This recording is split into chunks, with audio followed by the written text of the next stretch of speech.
Hello, everyone. Thank you for joining Shop Talk Live. My name is Rick Ramirez. I'm also known as Rick's Two Cents, along with my fellow co-host Steve from Steve Makes Everything, Howdy, y'all.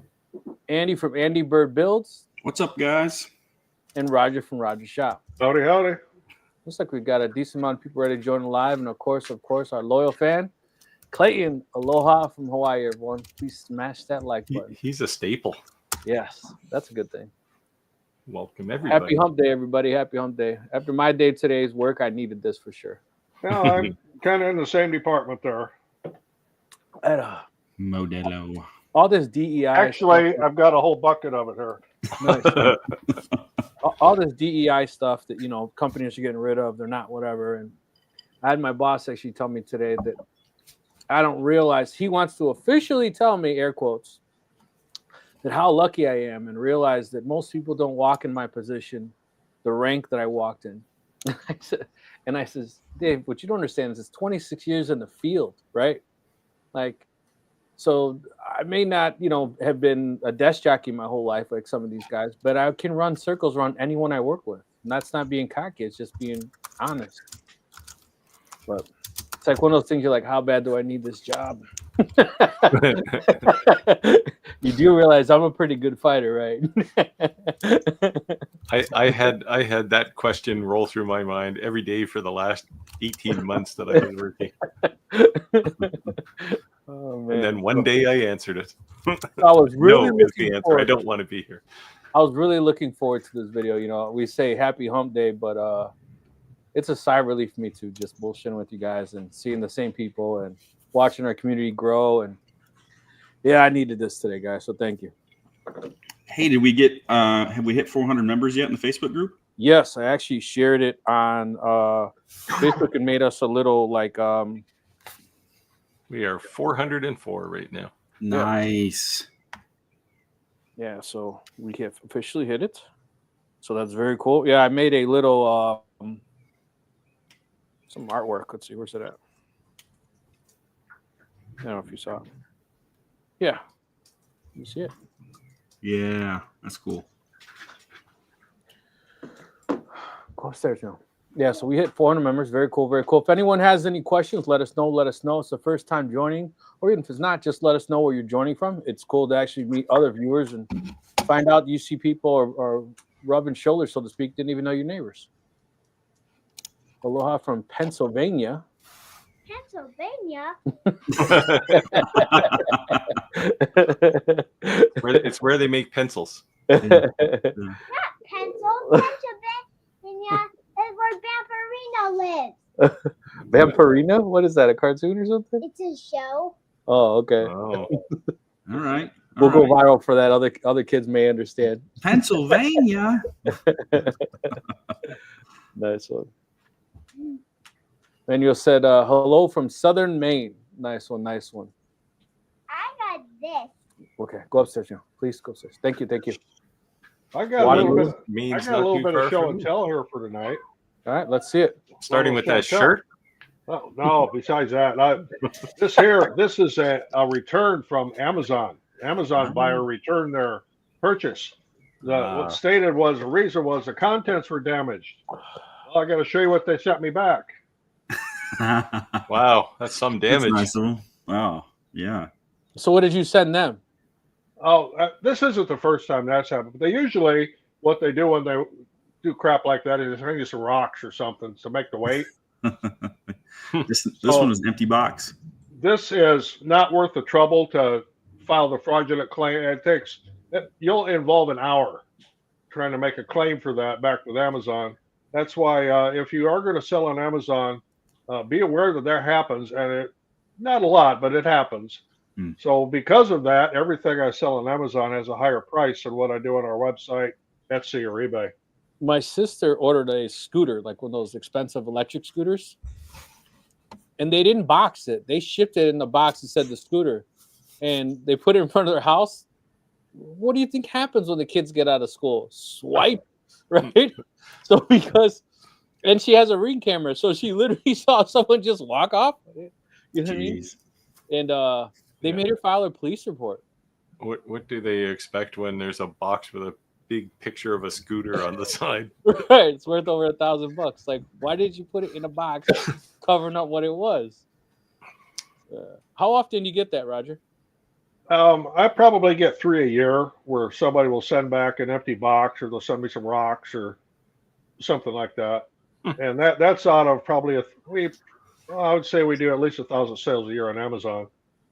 But it happens. And I just thought I'd show that tonight because that box came and I thought this is kind of awful light for a 3-pound package. I opened it up and there was absolutely nothing in it. Not even a return slip. It just nothing. So on the Amazon side, so do they have to send the package back to get a refund, or how does that work? That's what they're supposed to do is send the package back, but they're supposed to send the stuff in the package, Well, not just yeah, the box. right. I mean, You're making some ridiculous demands, Roger.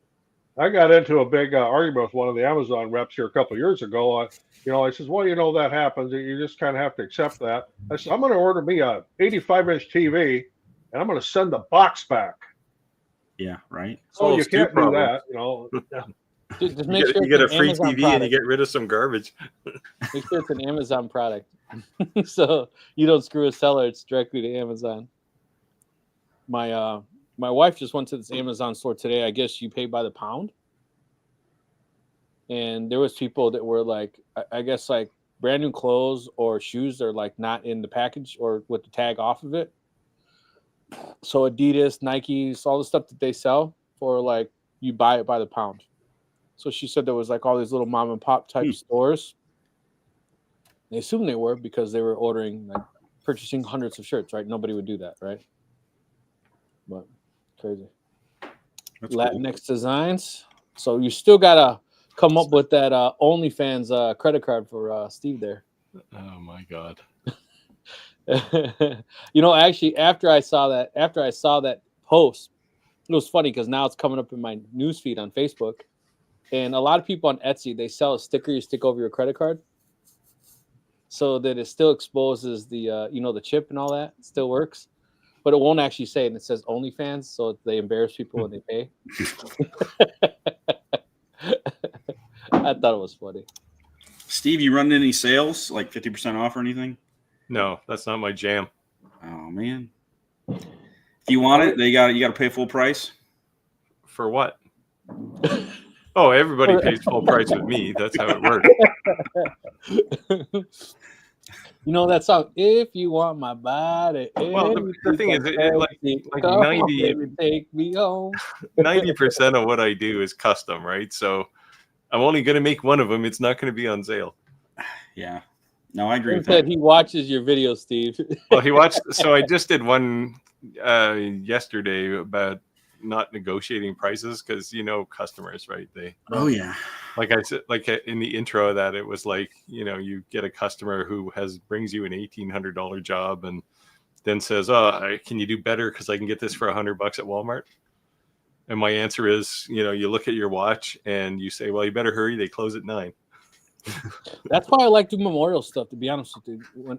When I did anything that was not memorial stuff, people always try to, bargain, especially Mexicans, man. They're like the king of haggle, right? They always want to come down on the price. But when it came to memorial stuff, it wasn't even questioned.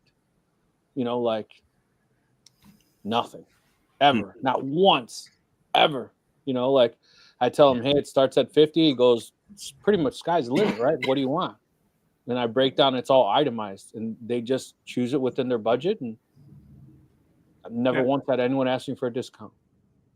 So that's different. Yeah, you sell a base price and options, right? Right. Yeah, I typically don't get requests like for discounts. I just typically I can sense it. Like if someone asks me for a price, I just never hear anything back. Like if it's too high, I just well, sure, but it's just the real problem is those people are the kind of people who will buy something from you assuming you agree to their dickered down price, and then they'll spend the next 3 months trashing you on social media, right? Yeah. Oh, I got ripped off. It's like, well, screw off. It's not worth doing business, right? Yeah. So absolutely. I've intentionally done jobs like that where I just bid it way out of control. Yep. whatever I really want, I just triple it. And if they took it, then maybe I'd deal with it.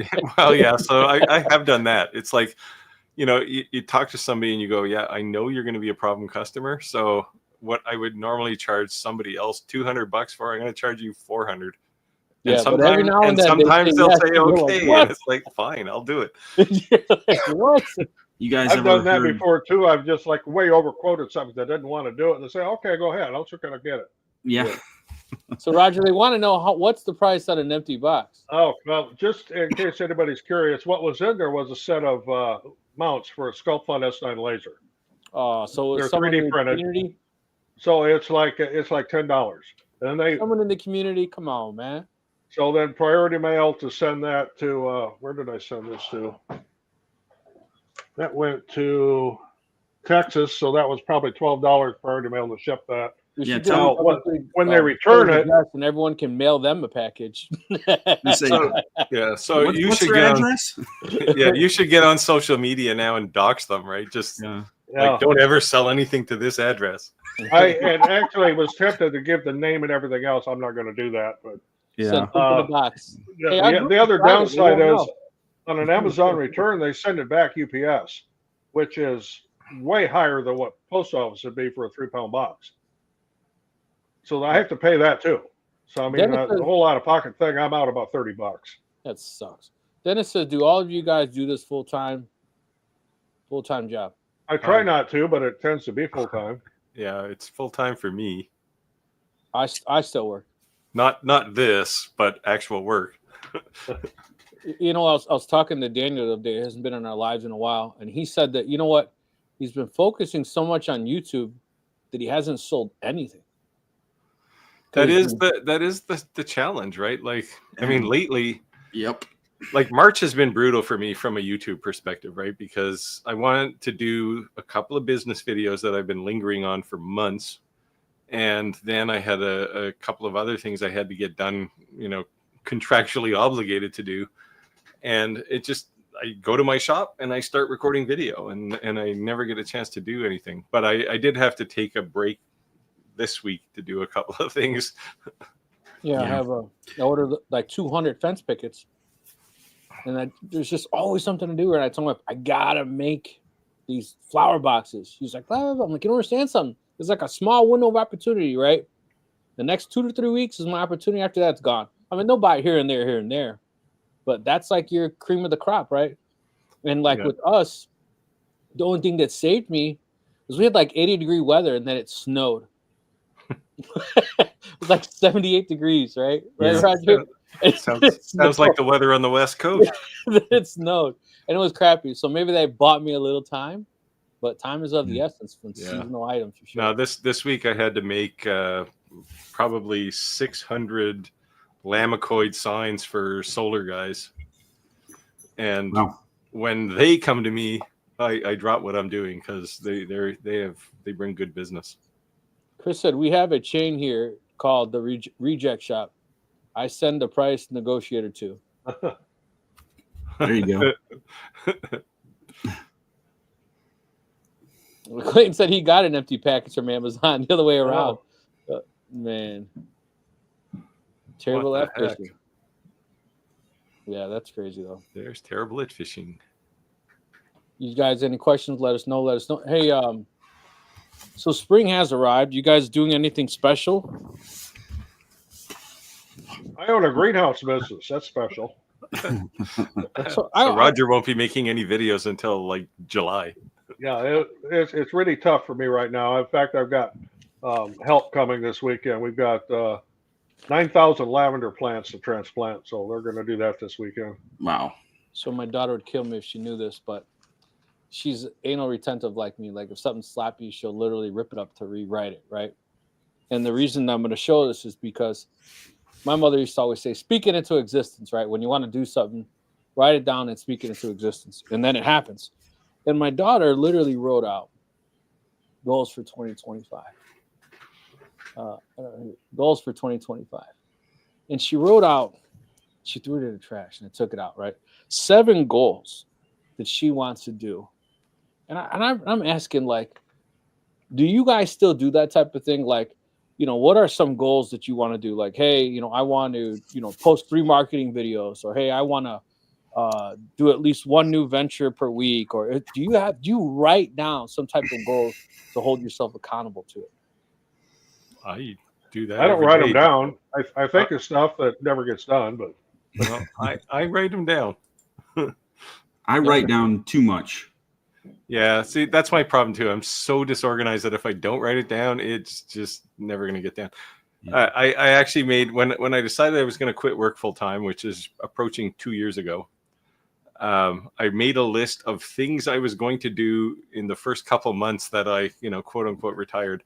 I actually found it in my notes the other day, and all of those things are still undone So this is what my daughter because I wrote. lost the list. Yeah.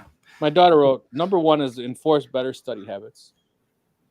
Number 2 is reduce screen time by iPad or bedside.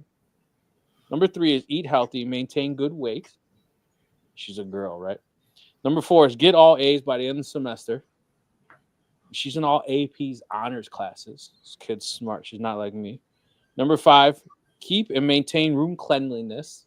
Number Nice. 6, stay productive. And number 7 was go to sleep by 10:30 and on the weekends by 11:30.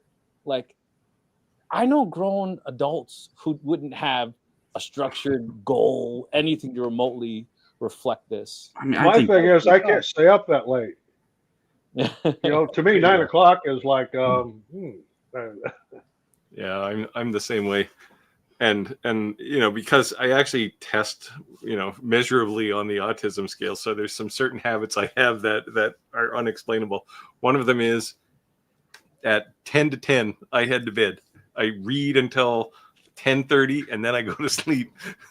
like by the minute every night. Yes. And Nice. and I wake up I wake up early, but I get out of bed at 5:20 in the morning. 5:20, not 19, not 21, 5:20. And I actually slept in last week. I slept in till 10 to 6. And my whole goddamn day was ruined. Everything was off by like 30 minutes. Yeah. well, I've got this must be stuck in my system circadian rhythm, of going to bed fairly early. And I retired in January of 2019. So I didn't need to get up at 4:30 anymore. Yeah. I still do. I still wake up at 4:30. Sometimes I'll lay in bed till 5, but I'm and if for some reason, if I would sleep later than that, like Steve says, it just ruins the day. Well, you get a headache if you sleep too long. Well, I've got young kids, so you can just throw all that out the window. Yeah, you're up at some random time. I don't even know what the next 12-hour. I don't know what it looks like. My wife says to me, I think you need to go to the doctor. I said, why? She said, you're always tired. I said, what do you mean? All this whole week you've been going to sleep by 10:30, 11 o'clock. I said, so what? What's wrong with that? Well, maybe you got low testosterone or something, need to get checked, or maybe you need to get your blood pressure test. And I was like, what do you mean I'm going to bed at 10:30? She's like, you used to be able to stay awake for days because I was on Storm, right? You know how that is, Roger.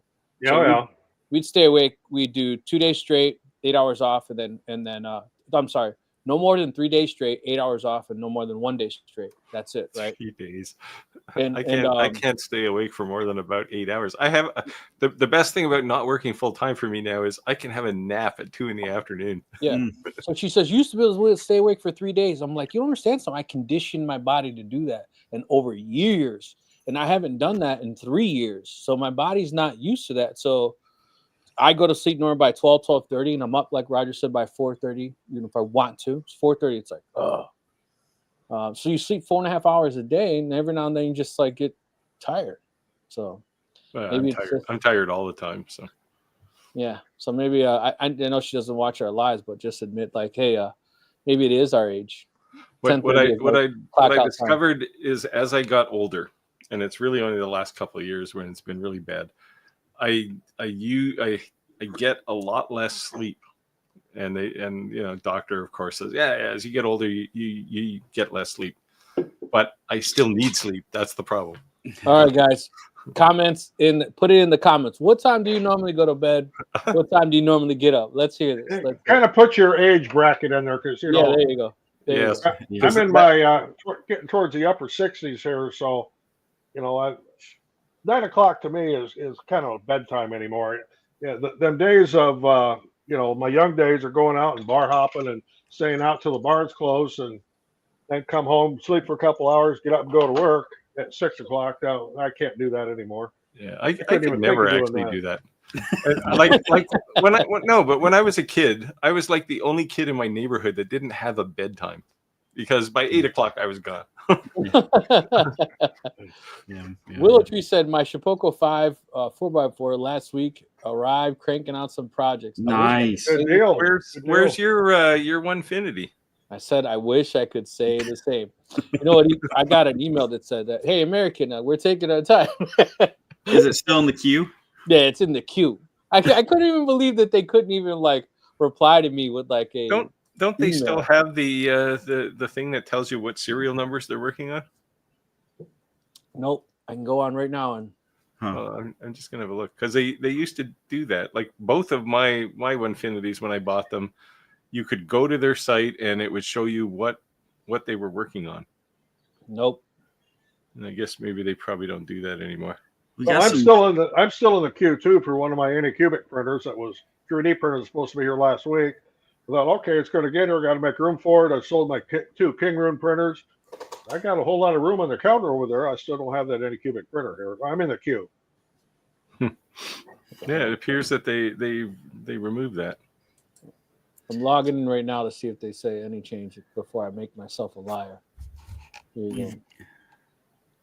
Yeah, there used to be a list, and it would show you this week we're working on serial numbers in this range. Or order numbers, I guess, not serial numbers. So on a good news front, I believe I'm getting an X-Tool metal fab. I'm Nice. quite excited about that. Did I you- don't know when Did it's you going make to a happen. video about that? I did. Yeah, I saw that. That I'm pretty excited actually, because there's a few things that I can do with traditional lasers, even with some CNC stuff, and then that. Yeah. And anything you do in this business is really about setting yourself apart from everybody else, right? And Yeah. it's like the challenge. I'll say a lot of people run into is they buy like a $500 diode laser and they can engrave things, but so can a million other people, right? And it's a struggle to get to stand out in that crowd. Yeah. So, things like this where you have tools or techniques that no one else does, gives you a real advantage. So a good thing you kind of brought that up, Steve, because I've actually gonna challenge myself in a new video that's coming up, and I saw this, and I thought it was done on the CNC until he moved it. Have you guys seen these illusion laser engravings? They look 3-dimensional. Yeah. Like if you looked at it, they look 3-dimensional. And Yeah. then when you turn it, you realize like, oh, damn, it's flat. It's not. No, a they CNC actually engraving. make those that are 3-dimensional too. Yeah. Like you can turn it, and like if it's a laser engraving of somebody's head in the middle of glass, you turn it sideways and you'll see their ear. No, I'm talking about on wood. But the way Oh, it's yes. done, if you're Yeah. looking at, when they show you the video, they show you like this, right? It Yeah. looks 3-dimensional, and then they turn it, you realize it's not. But the way that it's engraved, that's actually a very, very old technique, right? Old Renaissance painters used to use that technique. Yeah. And I was standing I've seen some very cool things. I was standing in the hallway between the Vatican Museum and the Sistine Chapel, and there's a ceiling there, and you look at it and go, "Wow, this is all like 3-dimensional." And then you look at it and from a different angle, and it's like, no, it's still the same. This is actually paint, and it looks so amazing. And they're doing the same kind of techniques. I like what Chris says here. My biggest surprise is there's not enough hours in the day for retirement, and that is so true. Yeah, that's what people told me when I said I was going to retire. I worried that I wouldn't have anything to do, and they said, "You're going to find that you have less time now than you had when you were working." Yeah, yep. Do you And think it's so that's true. Do you think that's probably depends on the person a little bit too? Probably. Yeah. Because Yeah, I know some people that just recently retired and are absolutely lost. Like, you do need something to land in, right? Yes. Like I mean, I knew what I was going to do when I stopped working full time, because I was already doing it. But my wife talks about retiring, and she's like hardcore workaholic type. And I said, the problem you're going to have is you don't have anything to go to. She's gonna boss you around. Yeah, but I'll be in the shop. So I'm actually trying to convince her to retire and become my video editor and my ops person. Oh wow. Willow said he gets up at 6:30 Monday through Friday, executive job, eats, and goes to sleep by 11. He's Yeah, 50. that's kind of mine. When I worked full time, I got up at 6:30. I found when I retire, I get up at 5:30, and I actually go to my shop and I work till 7:30 ish, and then I come back and I wake my wife up and we have coffee, and then I go back to the shop after. So Well, 10 to 6. I wish I could sleep that many hours at a time. I can't do it. yeah, Roger. That's why we look like we look. Oh, he's only. Oh, this is Sky. She's only 45. You're still young. Yeah, I would say if I had a consistency, it's 10 to 6. Wow, he says up at 9 but kids throw that all off. So yeah.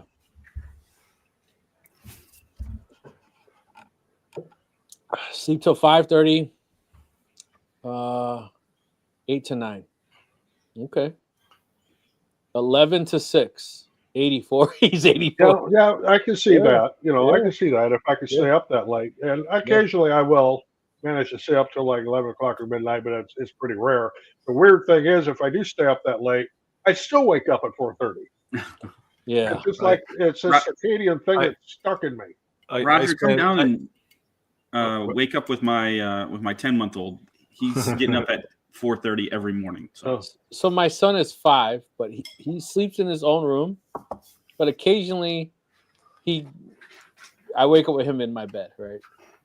So the only thing I told him was like, look, legit, if you're gonna come in my bed, just wake me up, because I feel so bad. I wake up and he's like at the end of the bed, like shivering with no covers because he wanted to sneak in there. Like, oh shoot, you're here. Yeah.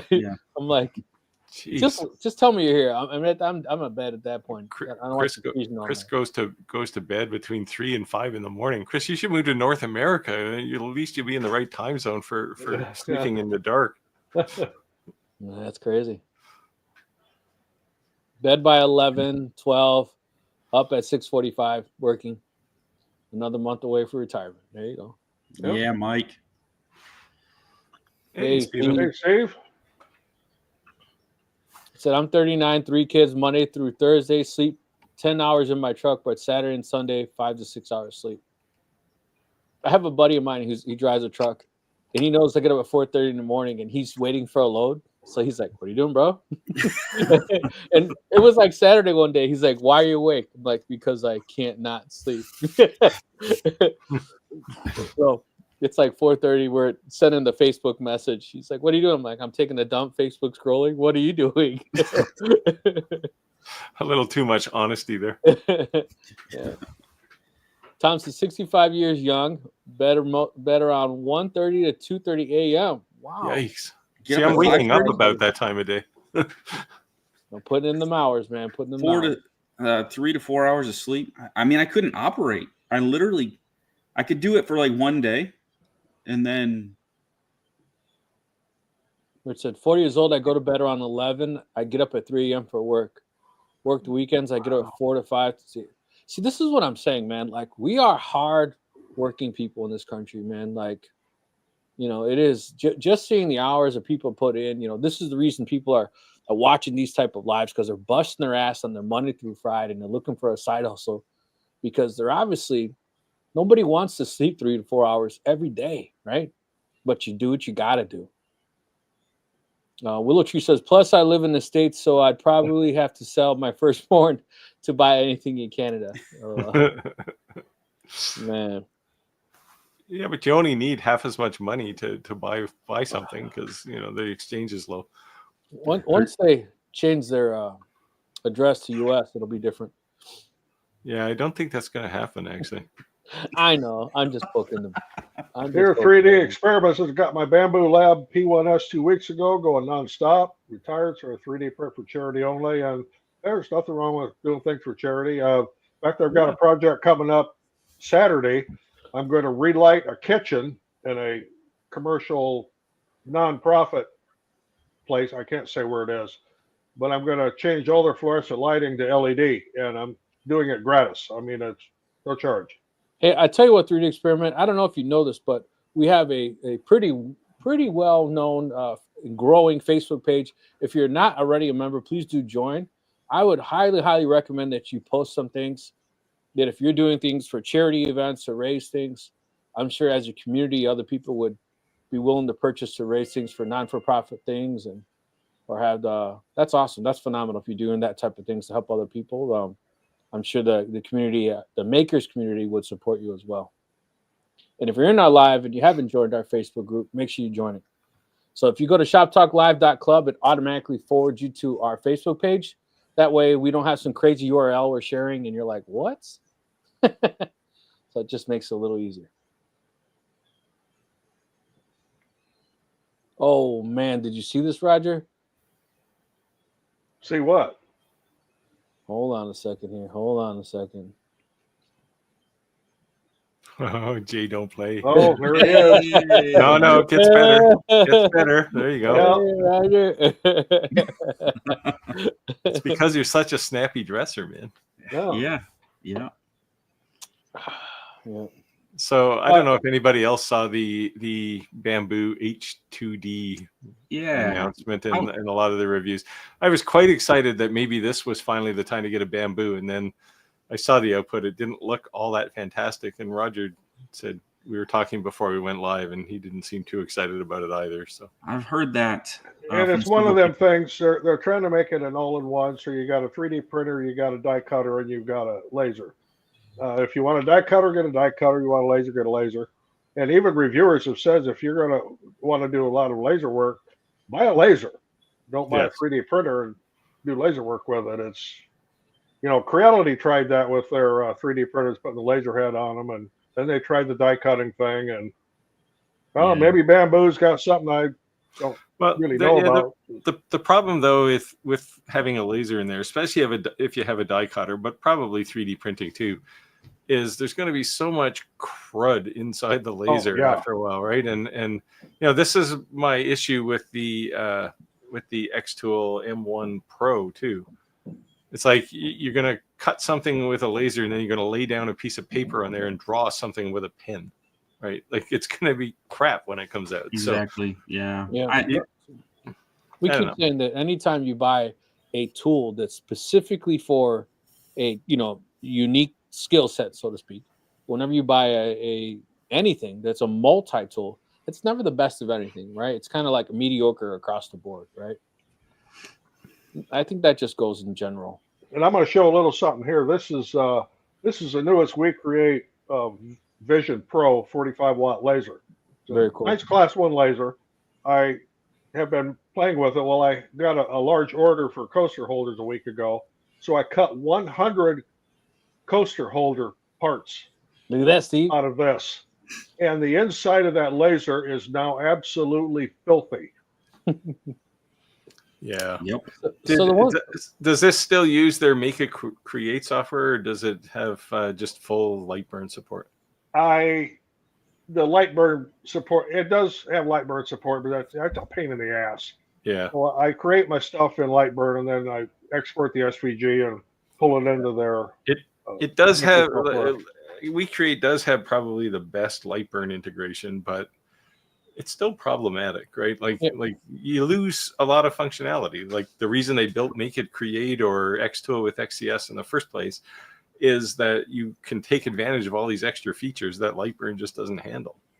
Yeah, so I have the new All Mill Craft, and one of the things that I do, the first thing I do at any laser ever I have is, I build a grid, right? And I like it. Maybe it's old school, you don't need it. And we talk all the time about not using a camera. You like having direct coordinates, right? And that's how I work, with everything. And because it has like this weird like place that comes with this, it basically is expandable so you can have a pass through. So if you don't have the pass through, then it has this weird like indentations, and you can't really put that wood in there, right? So you're gonna have to use their camera. So I fought for 2 days, 3 days with light burn. Because on our last live, I said the only time it gives me a good score is when I'm in the center. Well, then it's not all the way to the right. It's not all the way, where light burn's telling you. So Adam Stack sent me a video and basically told me to stay in the center. And within 2 minutes, obviously, I had it configured. But I want to see how accurate it is now using that camera on the outskirts, because you're really centered in the camera, versus this fairly large workspace. Any camera, well, I'd say any camera in light burn is at best a vague assessment of where something is on your material.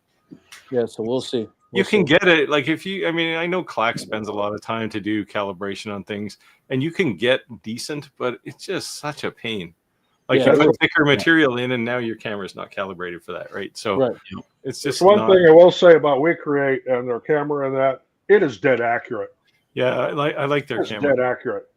And like I said, I did my array and my setup and everything in Lightburn, exported the SVG, pulled it into the Maker software, and pulled it in and laid my plywood pieces in there, and it's just there. Hit focus, and then start, and then I walk around and do something else for a while. Is the camera in the lid on that WeCreate? Yes. Yeah. I think that's the key, right? Having that perspective. Yeah, so it's on the alt mill. Is it? Yeah, but the difference they have is they actually lift the entire cabinet when they focus, right? Yeah. Which means the camera never goes out of calibration because it's always the same distance from the material. Right. The only thing I've had with the camera on, at least now my other one, I never put through this hard a use. But I mean, I just pounded the hell out of this last week. And I cut so much plywood with it, I actually got the camera cloudy. I had to clean the lens. So Willow Tree said, looking at the alt mill for the last few months, and I'm hitting the learning curve hard so I can start making and selling this summer. Nice. So when I was looking, I thought the three major competitors were alt mill, Shapeoko, and One Infinity, right? And you can argue all three, but I think those are the top key players. Yeah, in the desktop hobby market. Yeah, in that entry level business market. Yeah, they're the ones. Yeah. Prosumer, we'll call it that. Yeah. James said he works in a fabrication shop. That would be fun. Steve says, Steve, if things were worse here, I'd move. Just saying. Don't wait for it to get Canada worse. has a housing problem. So if Americans start heading off to Canada, The housing problem isn't as bad as everybody says, though. I mean, I saw the news. There's people sleeping outside waiting to rent houses and all that. Well, that that happens happens too. everywhere. That happened before, but it just became good news at some point. I don't mean good news. I mean, Made good news. media. Yes, good media. Stuff people would watch. Yeah. Tim said, Steve, your UPS guy is really going to hate you with this. Yeah, this is the Metal Fab reference. I don't know when they're going to send me one, but they did send me a message to say they were looking at doing it. So it's 220, right? fingers crossed. Yeah. That's cool. So I hope you get it. It's very cool. So as it happens, the guy I made all the solar signs for, he's obviously an electrician, and he happened to be in the other day, and I said, I'll trade you some of these for some of that, right? Just put a couple of drops in for me, because I want to get one once all the tariff crap is done, I'll buy a saw stop, and you can wait for our president to change, because I don't think that's going to happen. well, if it takes 4 years, it takes 4 years. I'm not paying 25% to anybody. Hey, Yeah. Steve, I'll charge you 10% and I'll smuggle it in for you. You can come for a coffee, as long as you unload it off the truck. All right, Steve, I'll bring it for you as long as you want to do that jump with me. So when I got my saw stop, I actually went and picked it up at Acme Tool up in Cedar Rapids, Iowa. They loaded it all up in the truck for me. I literally had to use my forklift to unload it. Yeah, So it's not going to be light. local to us. It's gonna be a It's local few to hundred us, pounds, Steve. but- So I think if you do went the all jump, out. I might make the drive. You went all out, didn't you, Roger? You got the Yeah. big one, didn't you? Yeah, I got the PCS. Yeah, I spent $6,200 altogether with the router table and the router lift. And Okay, so let me ask you this, and be honest, Roger. And I know you are, but I'm just saying, forget all the safety stuff. Do you notice any difference in the cut quality? yes, quality of speed compared to my 1975 fully modified. Well, I'm just Several saying you've times been over using a saw. saw table for a long Rockwell time. Beaver from I'm just saying, 1960. you've been using a table saw for a long time. Does it feel like a $6,000 saw, or does it feel like that's a $6,000 safety saw? It does, and it's not so much the safety thing. Of course, that is important. But one of the things I absolutely like is I bought the industrial lift for it, where you just step on the pedal a couple times. I can roll that thing anywhere in the shop real easy. Yeah. Where my Yeah. other one I did have on wheels, but it took like me and a teenage boy to move the thing around. Right. But it's also you've got the router table, right? Yeah. Into it. So it's not just a table saw, not 6,200 just for the table saw. No, it was the table saw, and I didn't get the 52 inch because I don't have room for it. I got the 36 inch with the all cast iron inserts at the top, no MDF, and the router table and the router lift with the dust collection box. I mean, I kind of went all out on it, Yeah. but with what we do, especially with when we build candy boards in the late summer, and I build near almost 1,000 a year of those. It's I just won't lie, well Roger, worth it. when you said you had it, I went to Lowe's and see if they were a seller as being a Lowe's affiliate, and I was like, nope. Nope. Yeah, there's not too many places that sell them. Yeah. There's a couple of places here that aren't Oh, actually I'll saw fix it stuff later that for you. sell them, but I will say one thing, and of course, I'm not sponsored at all by Acme Tool. They're a nationwide company. They do have a satellite place here at Cedar Rapids, Iowa, about an hour and a half from me. And everybody up there is just super nice and super helpful. They'll make sure you get all the right things and everything to go together. And of course, then they want to show you all the Festool candy in their shop, but I'm not into Festool, so. I would say that I'm not saying Festool is not a cool tool, but they are just like, man, it's like they're the ones who put the patent on something, so it's like the cool kid on the block that nobody else can make, right? Yeah. They call it the Festool Kool-Aid. The same with woodpeckers. They've got some fantastic woodworking tools, Right. but their prices are so ridiculous. Yeah, that's like that joiner that I have now, the DeWalt version. It's only because Festool's patent ended, right? Like that's the only reason that exists. Like that would be like a $2,700 Festool tool, right? Not a $300 DeWalt. You know what I mean? Yeah, I mean the Festool domino system is great, but wow, it's just Exactly. Right. I like this. It said retired at 37 due to health from the software industry. My sleep is no schedule at all. I try to conform to my wife working 10 p.m. to 6 a.m. Well, I will say it's very important to conform to your wife. Yeah. That'll That's help. after 30 years of marriage, so yeah, they tend to like conformance. yeah. Yeah, Willow Tree Woodworking says I don't miss those days. My kids are 26 and 23, so yeah.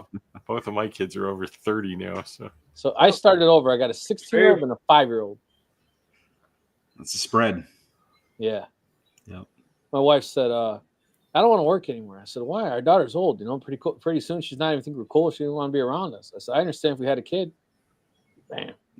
And that's what you're talking about. It's important to conform to your wife. Exactly. Yeah. Well, like Chris says, 40 odd years of working afternoon and night shift screws with your sleep cycle. Oh, I did a few things, in my career. I was 45 years in the electrical trade, and there was a few years I would do a second shift or third shift, and that just messes with you horrible.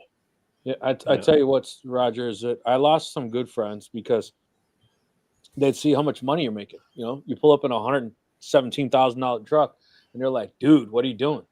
And I'm like, "Bro, you don't understand something. Like, it's not how much money I make; it's how many hours I work. I work 110 to 117 hours a week. Go get 3 jobs, bro. You can make the same amount. Get a job. Give me a job with you." And I'm like, "Dude." There's a lot of guys who are 8 hours strong, 10 hours strong, 12 hours strong, but there's not a lot of guys who are 48 hours strong, 36 hours strong. Yeah. I've lost friends because of that. You know what I mean? But yeah. 3D Experiments here says the H2D, that's the newest bamboo printer, says there's too many things for too much money. It looks like a great machine, not for his needs. And I am kind of in the same boat. I have lasers. I have die cutters. I don't need to duplicate that in a 3D printer. And for what the cost of the 3D printer is, which I think is about $2,500 with the EMS and none of the extra accessories, And yeah, you do have a little bit larger work area, but I'm waiting to see what my Anycubic Max comes because I can do the same thing with that for a lot less money. Yeah, I Yeah, just want to mention something really quick that I watch our stats a lot, right? And I see how many people are actually watching our lives. And there's a fairly amount of people who actually watch it after the fact. So Yeah. if you're watching this video after the fact, comment, say something because we'll still reply. Oh Like yeah, I well appreciate we the see the fact, we yeah, see the comments. I appreciate the fact that you're watching afterwards. Maybe you're absorbing the content. Maybe just us, the camaraderie, the brotherhood, so to speak. As Andy said, it's like four guys drinking beers in a garage. Um, sometimes you don't come to learn; you just come to bullshit, right? And it's just happy hump day, as we say. But if you have legit questions, feel free to either put it in our Facebook group, no answer, or put it in the comments below, and we'll still answer. Just because you didn't join the live, don't mean we can't answer your question. Yeah, I try to answer every or give feedback for every question or every comment because they're not always questions, but that's a function of the aforementioned autism scale. It's just like somebody's waiting for something, I have to go answer it. Yep. Hey, thanks, Steve. Yeah, thank you. Oh, by the way, Andy, did you see that since Stephen gave me a mental reminder here about his dart box? Did you see the dart box that Vectric posted in their latest newsletter? So literally right like 7:00 tonight, I clicked on it and scanned through that and just got a glimpse of it, but I didn't look very closely. Yeah. So the question, I actually had a question for Stephen about this or anyone else who plays darts. Because the way they do it is the dart box, you take the flights off the end of the darts and you put those together in a single slot, and then you put the three dart shafts in their separate containers.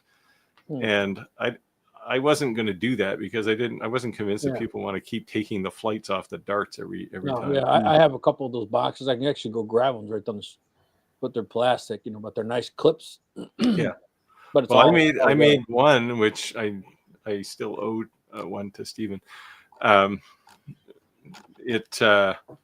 It's basically molded for the dart flight, right? So, and then after that, I realized, well, if you have a different style of dart, it's probably not going to fit in here. So that means you're going to have like 300 variants of this dart box. But hey, Steve, I have a question for you. That big ass monitor that's on the Onefinity, does it have any kind of HDMI out or any kind of other video source out? No, you don't need it though.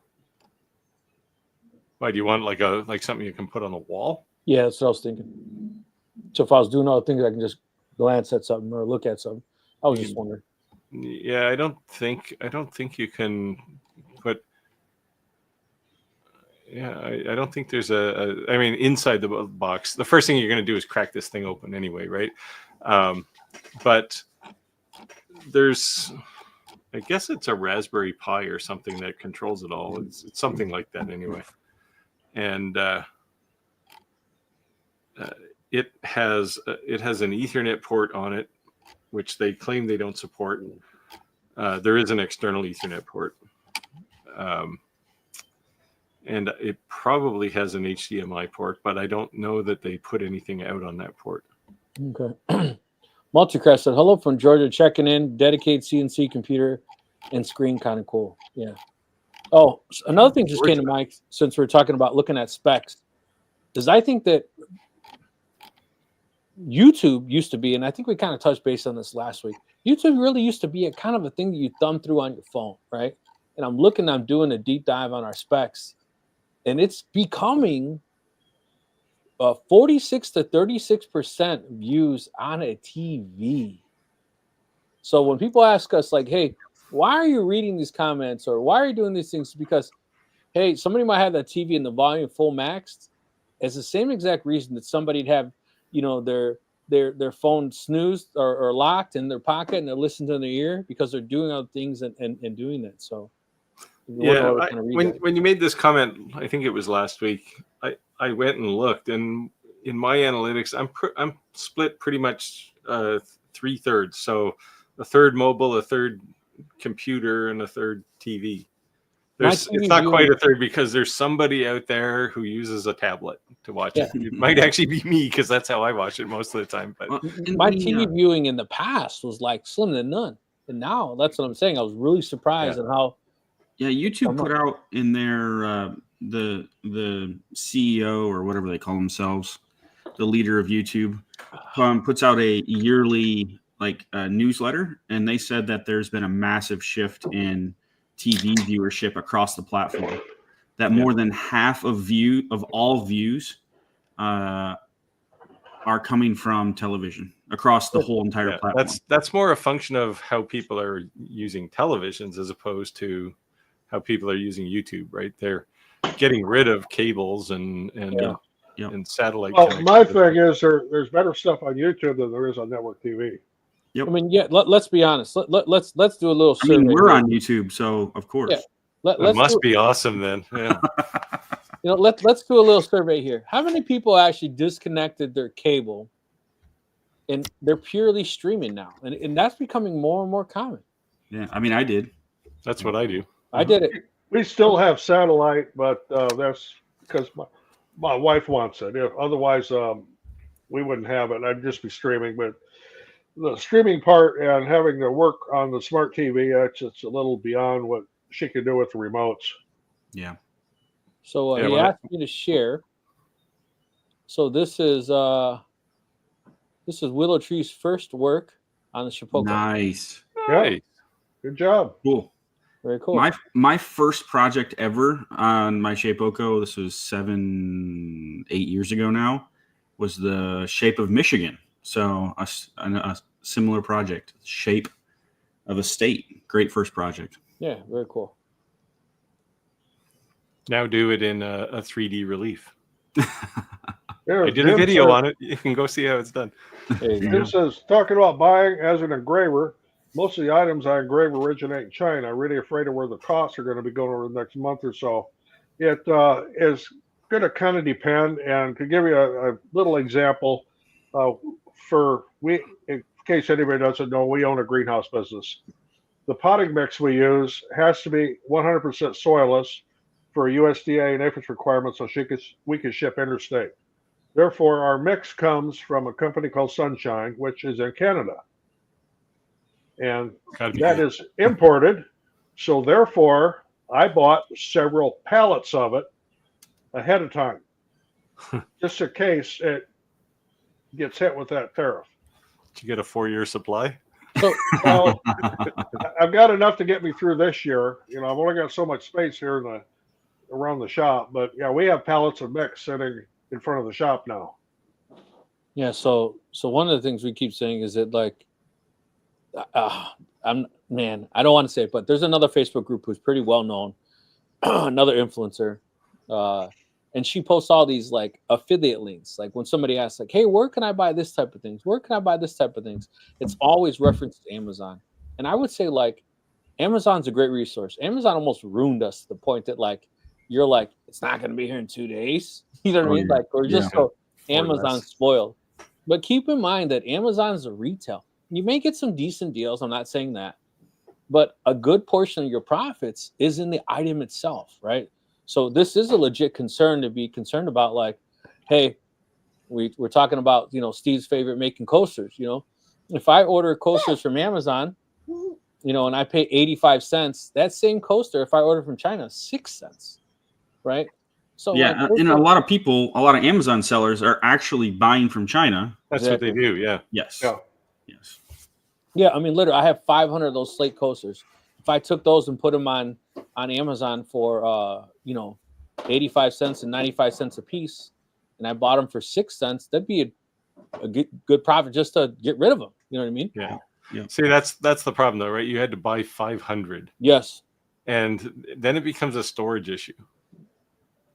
Yeah, 500. And Gotta if buy you got 500. space, yeah, you're better to do it that way for sure, because you're going to save massive piles of money, right? Yeah, 6 cents. There were 6 cents each if I And bought. then the other thing too is not just space. It's the real problem is in business is cash flow, right? Because you have all that cash sitting in It's all product. overhead. Yeah. Well, See, me is that I float cash sometimes. Like I'll something come in and I'll do a project that basically breaks even because it paid for my inventory.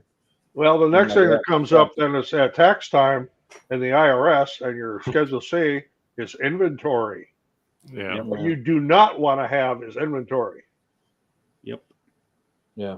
But I also said that, and I'm going to start this. We talked about Sam's and Costco, right? Costco and Sam's have those chickens. Everyone loves the chickens, right? They're $5.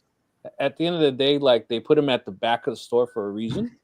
I mean, you can go to Costco and buy a large pizza, drinks, all that for like $11. There's no way they're making any money, but you're going Well, in it's the like their store. dollar hot dogs. Right, they're dollar hot. Yeah.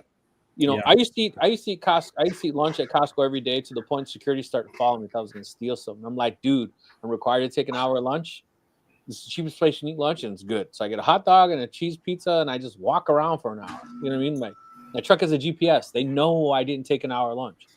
You know, and they're like, really? And I'm like, yeah. So I'll see you tomorrow, fucker. Leave me alone. You know, but so I literally thought with the coaster, okay, if the coaster cost me 6 cents, just say, share my post. This is what I'm selling, or share one of my posts, and I'll give you a free set of coasters. So if they cost me 6 cents, I give them 5. That's 30 cents. How much does Google AdSense or Facebook Marketplace ads cost? More than 30 cents? They have 300, 400 friends, 2,000 friends. What do you guys think? Is that worth it? Let us know. Let me know. We're always talking about what ROI, return on investment. Yeah. Yeah. Steve, you want to take this? Why not CNC? Another cool name. That is a cool name. Says he watched my video on the Omni One and bought one, and he thought it was a good decision, and he looks forward to its arrival. Oh, well, then how do you know it's a good decision yet until you open the box and go, oh, it's just an empty box? It's hoping it was a good decision. Steve, you're not giving him confidence here. Well, you know, it was in the Roger theme. Yeah. Or worse, it comes with a big toucan on the side of the box. So I'm surprised Bamboo didn't send you the new machinery review. Well, they're not. They won't even let me be an affiliate. I cannot put an affiliate link in my videos because I criticize them. Well, for what it's worth, don't feel bad because I haven't criticized them and they still won't let me be an affiliate. Constructive criticism. I mean, I know why Creality won't because I really criticize them. I'd throw them in the trash. Creality reached out to me this week. They have a new, well, it's not new. I guess it's been out for a month or so. You know, Creality the Falcon A1. So I might have one of those coming. They've reached out to me like 5 or 6 times, and then they just flake off. Like, what the hell is that about? Well, all the emails and then if you look at the email address, it's probably not Creality. They hire a marketing company to find people for them, right? Yeah. But you know, it's been a while since they did an actual, you know, we'll say, you know, upper middle class laser as opposed to these $10,000 wonders. So yeah, I have a couple coming actually. There's one which I can't name yet, but it's an entry level laser. Nice. That one's coming soon. It's so a class we one. have 2 giveaways coming. We have Rogers longer, and we have a robotic lawnmower giveaway too. So that's cool. What's Rogers longer? I said Roger. Roger. I meant Steve. Yeah, I have to reach out to them again. I want to give away the longer Nano Duo with, I guess, all the frills. I think so. It's the one. So they, and I think Sky mentioned this too. They requested that I send it back so that, because it was a very early like alpha. It's not even beta really. So I sent it back to them, and they were gonna send me one, and I said, well, can I just give that away on our live stream? So they seem cool with that. So hopefully we can do that soon. Very nice of you. Chris said Longer's a great company to work with, actually. Yeah. Chris said the real problem with cameras is different material thickness. So unless your bed raises, you fail to need multiple calibrations. Yeah. That's one of the nice things about the We Create vision. because the whole thing raises and lowers when it's focusing. It's always an absolute perfect calibration. Steve, you want to take this? We took the last one. Roger, you want to take this one? I need to engrave 16th to 8th inch deep graphite or brass for glass imprinting, mostly 2-inch square or less, kind of like a wax stamp. Recommendations? That'd be a fiber laser. Fiber, yeah. Yep, not a diode laser. You won't do it. 2-inch. Where are you getting a piece of graphite like that? Nuclear plant. I worked in a nuclear plant and we didn't have graphite. No, That kind anyway. No. Well, our reactors don't use graphite. They're not graphite reactors. I would say probably at least a 20-watt fiber laser. A 60 watt would be nice. A 60 is probably 60 would be nice. You can certainly do brass fairly well with a 20 watt or even certainly a 30. But I don't know about graphite. The only thing that I would never say tried it. Yeah, the only thing that I would say is that when you're being heavily aggressive because it's a lower watt laser, then like every 3 passes you should do a cleanup pass. Yeah, I do that even with a 60. Right. Not 3. I think I do 10 or something. But right, but I'm saying you're maxing it out. You're taking the biggest bite you can because you're trying to maximize time. That's what I would say. And the cleanup pass is just real quick. It's not nothing aggressive. Yeah. AGT is saying I really like my wig crate because of the camera. Never had an issue, and other than me clouding the lens over because I cut so much wood with it at once, I've never had an issue with it either. It's always dead accurate. That's why they make Q-tips and alcohol. Yeah, right. So Steve, being from Canada, has everyone ever asked you how much wood or woodchuck chuck a woodchuck could chuck wood? No. But when you're talking beavers, we know all about beavers. They're beaver experts.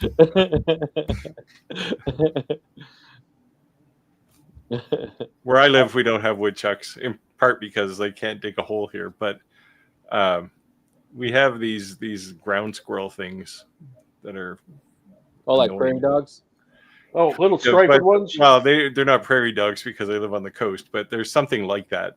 Yeah. And there was one in my garden this year, and every day he came in, like I had lettuce growing last year, and every day he'd come and go, oh, green. Boom. It was like the middle of August before I finally had a salad. So I put up a fence.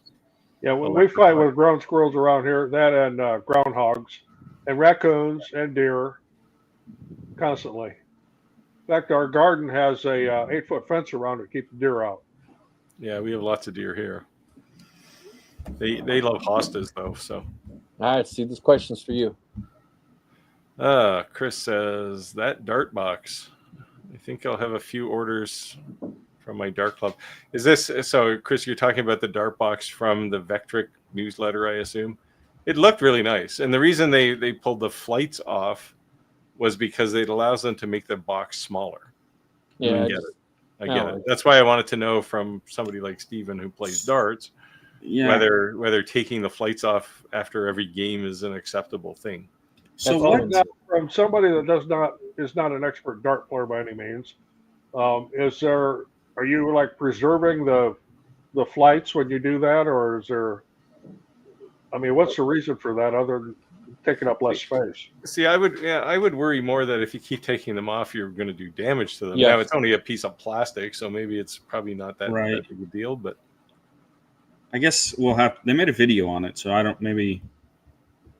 have some crazy ridiculous. My darts are probably like $40-$50, but still $40-$50. I just wouldn't want to take them on and off at all. So, I need to watch the video, but how does this work? Like, I mean, you throw a dart at it, I know, but like, what holds it up? What do you lean it up against something? What, the dartboard? Is it just the box? It's just a box to carry your darts in. Yeah. Okay. That's for the people that are like really good at darts, but or want to intimidate people because they're not really good. Yeah, right. That would be me. Okay. All right. That makes or like people sense. that come to pool tournaments and have their own pool cue.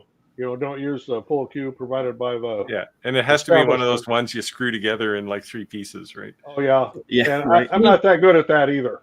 To me, darts and pool are like, you suck, you get a couple beers in, you're doing real good, and then you start feeling real good, and you start doing real bad. That little small window of opportunity. See, now with me, it's bowling. My thing Okay. with bowling is by the third game and the third pitcher, I'm pretty good. But are you bumper bowling? That's the question. Are there still bowling alleys around? Like they've almost Oh, yeah. disappeared. I Oh love yeah, bowling. yeah, I love yeah. bowling. It's a big thing here. It's not. It used to be big here, but I don't know where there's any bowling alleys anymore. I love bowling. It's a great time. Drink, have beers, laugh. That's a good social activity for Yeah, sure. exactly. Yeah, Yeah. yeah. I don't do too crazy in what the score is. I just have a really good time with people. Just don't get drunk and do a handstand and have your friend try to throw the ball between your arms. Because it'll hit you On in the the lane. forehead. Now, how do you know that? Well, so it actually it's a story my wife tells. One of her friends in high school did that, and she like busted her teeth out of her face. Oh, Yikes! Yeah. nice one. Ben said he normally watches Thursdays from Netherlands. It's 1:15 at night. So thank you for joining us in the middle of the night. Appreciate it. Thank you. Night owl. Yeah. Okay, What's crazy is he 47-year-old stays up late the next night to watch it. Yeah, here's Yeah. Make sure you join our Facebook Live group, guys. Come on, man. Make sure you join our Facebook group. Join it. All right, go.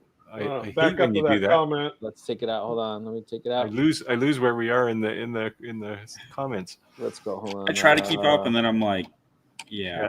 And then the little blue box disappears. Yeah. Hold up. Where are we at, Steven? 47. Yeah. 47 years rough carpenter. Here we go.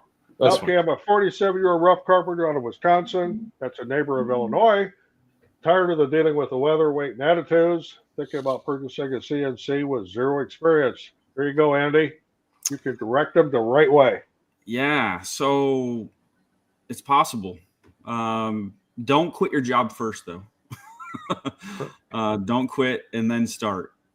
Start, give yourself a little bit of a runway to get going. But there's a lot of great machines out there. It depends on your budget, but I always recommend if you want to not be limited by, like, how do I word this? Severely limited by your machine. I think at least $2,500 to $3,000 budget. I always hesitate how to say that because there's always one person that would be like, well, I have a Fox Alien and I've done this. And I'm like, yes, I get it. They sell a CNC at Walmart for $100. Or $99 lasers. So Yeah. First of all, I think the Poge is new. The answer to your question here is we all started with zero experience. Yep. And the other thing I'll add here is your first CNC is probably not your last CNC. The other thing that I would say is that we go down these rabbit holes sometimes, and that's the whole idea of these lives, right? We tend not to ever have a script, and that's the whole point. Is that anything that you guys, any question you have, that's the direction we're going in. And sometimes the direction is just marketing. We'll go down to marketing, how to sell or how to promote yourself, and just keep in mind that, like, as a carpenter, that's phenomenal. That's great. But you can be the most Billy badass woodworker in the world. If you can't market yourself, you're never going to make a sale. So there's two sides of that coin. Yep. So, like, Andy's exactly course, and I'm not pitching him up, but what I'm saying is that's part of his course. The reason he's saying is that, like, great, you know how to use it, or even you're learning to use it. You still got to make sales. Like, if no one knows you exist. Yeah, and this applies to laser cutting, to CNC, to 3D printing. You absolutely need to be a marketer. I mean, you need to be able to sell ice cubes to Intuits. And I can't say Eskimos because that's not politically correct. But you need to have that mindset, and you need to get out there and you need to be able to sell. I mean, people that can make all kinds of things, and I got all this stuff and nobody's buying it. Well, you're not out. You have to market. Yeah, and you should probably sell to Inuits, not Intuit. Intuit's the tax company. So. Oh yeah, Inuits. I think I was going to recommend sell ice to Canadians. We have lots of ice, man. Not now, but the other thing that I would say is if you're a carpenter, a long-skilled carpenter, I assume you have thick skin, right? Yeah. And the reason I say you have thick skin is you're going to have to fall for it a couple of times. And because you have to get used to being like a Jehovah's Witness, you go to someone's door and they slam the door in your face, so like so how Roger House making these small deals with these local businesses that are long-term businesses, big quantities, like you gain their trust.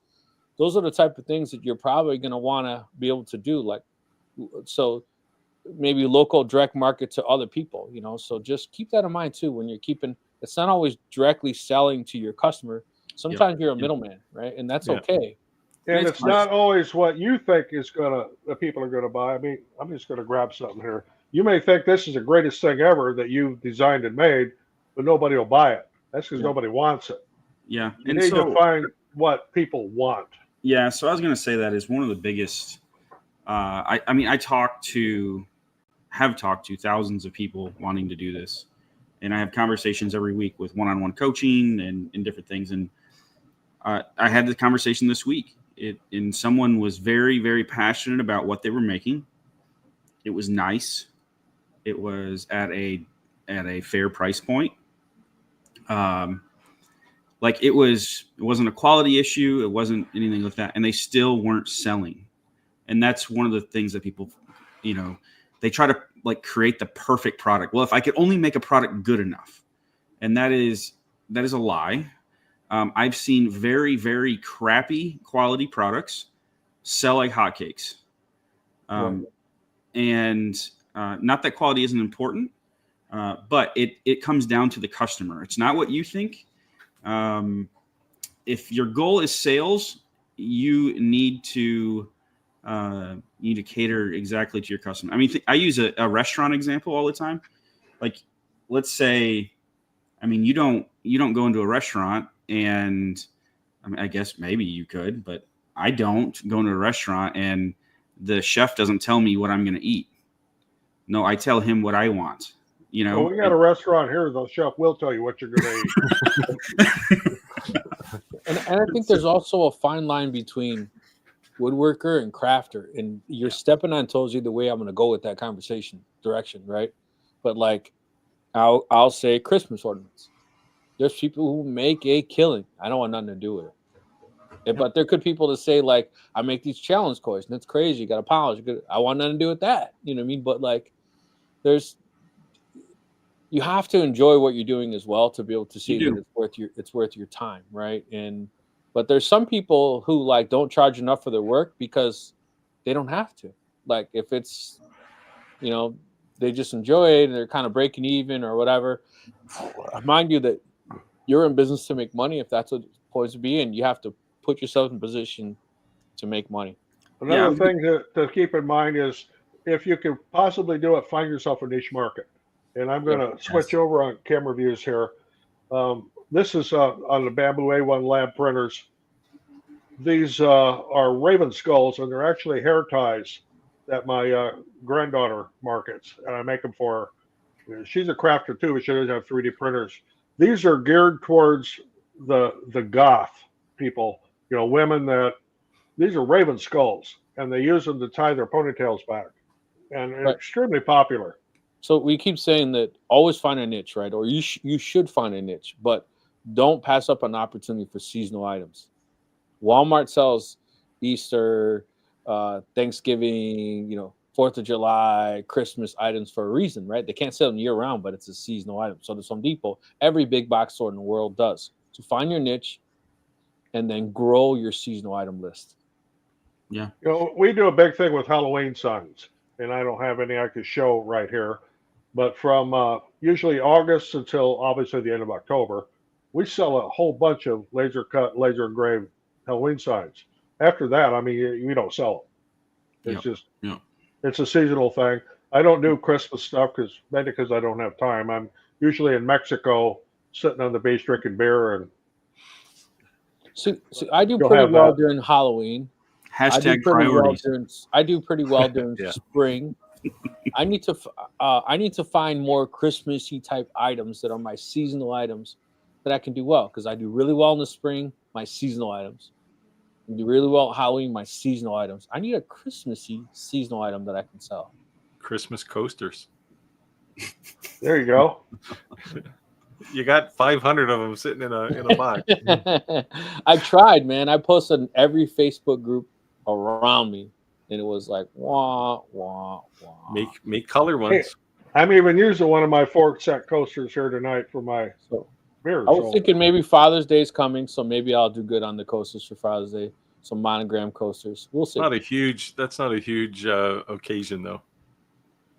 Yeah, fathers are not really that celebratory for those kind of things. Unfortunately, I have to kind of agree. LTX Design says here the remote controller has Raspberry Pi. Masso doesn't have Raspberry Pi. Doesn't have Masso Link though. That'd be credit for Steve. This is the Onefinity conversation. The Buildbotics controller uses a Raspberry Pi. In the Elite controller, they use the Masso 3, and it does have some similar kind of ports on it to a Raspberry Pi. There's a couple of USB ports in there and an Ethernet port and stuff. But I don't know if it has an HDMI port. I'll look though. I should look. All right, let me know. Roger, shame on you. That's not hams. There is a story behind this. I have 4 cases of Modelo because I did a favor for somebody. Nice. So I have to drink it. Of course. Yeah, Modelo but normally my normal beer is hams, but yeah, I like Modelo. Unfortunately, I don't have any limes tonight. Well, I like Modelo so much. I just enjoy the taste of the beer. Well, you're Mexican. Corona. You're supposed to like it. No, like a Corona tastes like crap. It tastes like a beer through a sock. But if you put lime and salt, it doesn't taste that bad. When we are down in Playa, Del Carmen, Mexico, and at the pool bar down there, nobody drinks Corona unless they're from America. Right. Because Mexicans don't drink Corona. No, it's like Bush. Down there. Corona in Mexico is like Bush, or what is it, like Red Bush Light. It's like the bottom of the barrel crap. No, they don't drink it. But in the 90s in Mexico, you used to be able to buy beer in like pop machines. Like put a quarter in, it would just come out. I didn't see that the last time I went to Mexico, but as I was growing up, you could buy beer in there was pop machines like all over, but it was Modelo pop machines. Yeah, Modelo. Here, it's crazy. The Poge, I like this name. Did you men have experience when you started and bought your first machine? My experience with lasers when I bought my first one was industrial steel cutting lasers. Huge industrial that I can say it now because I don't work around them anymore. But John Deere, like you look at an excavator bucket or the bucket on a end loader, that's laser cut. Those are big ass lasers. That's what my experience was.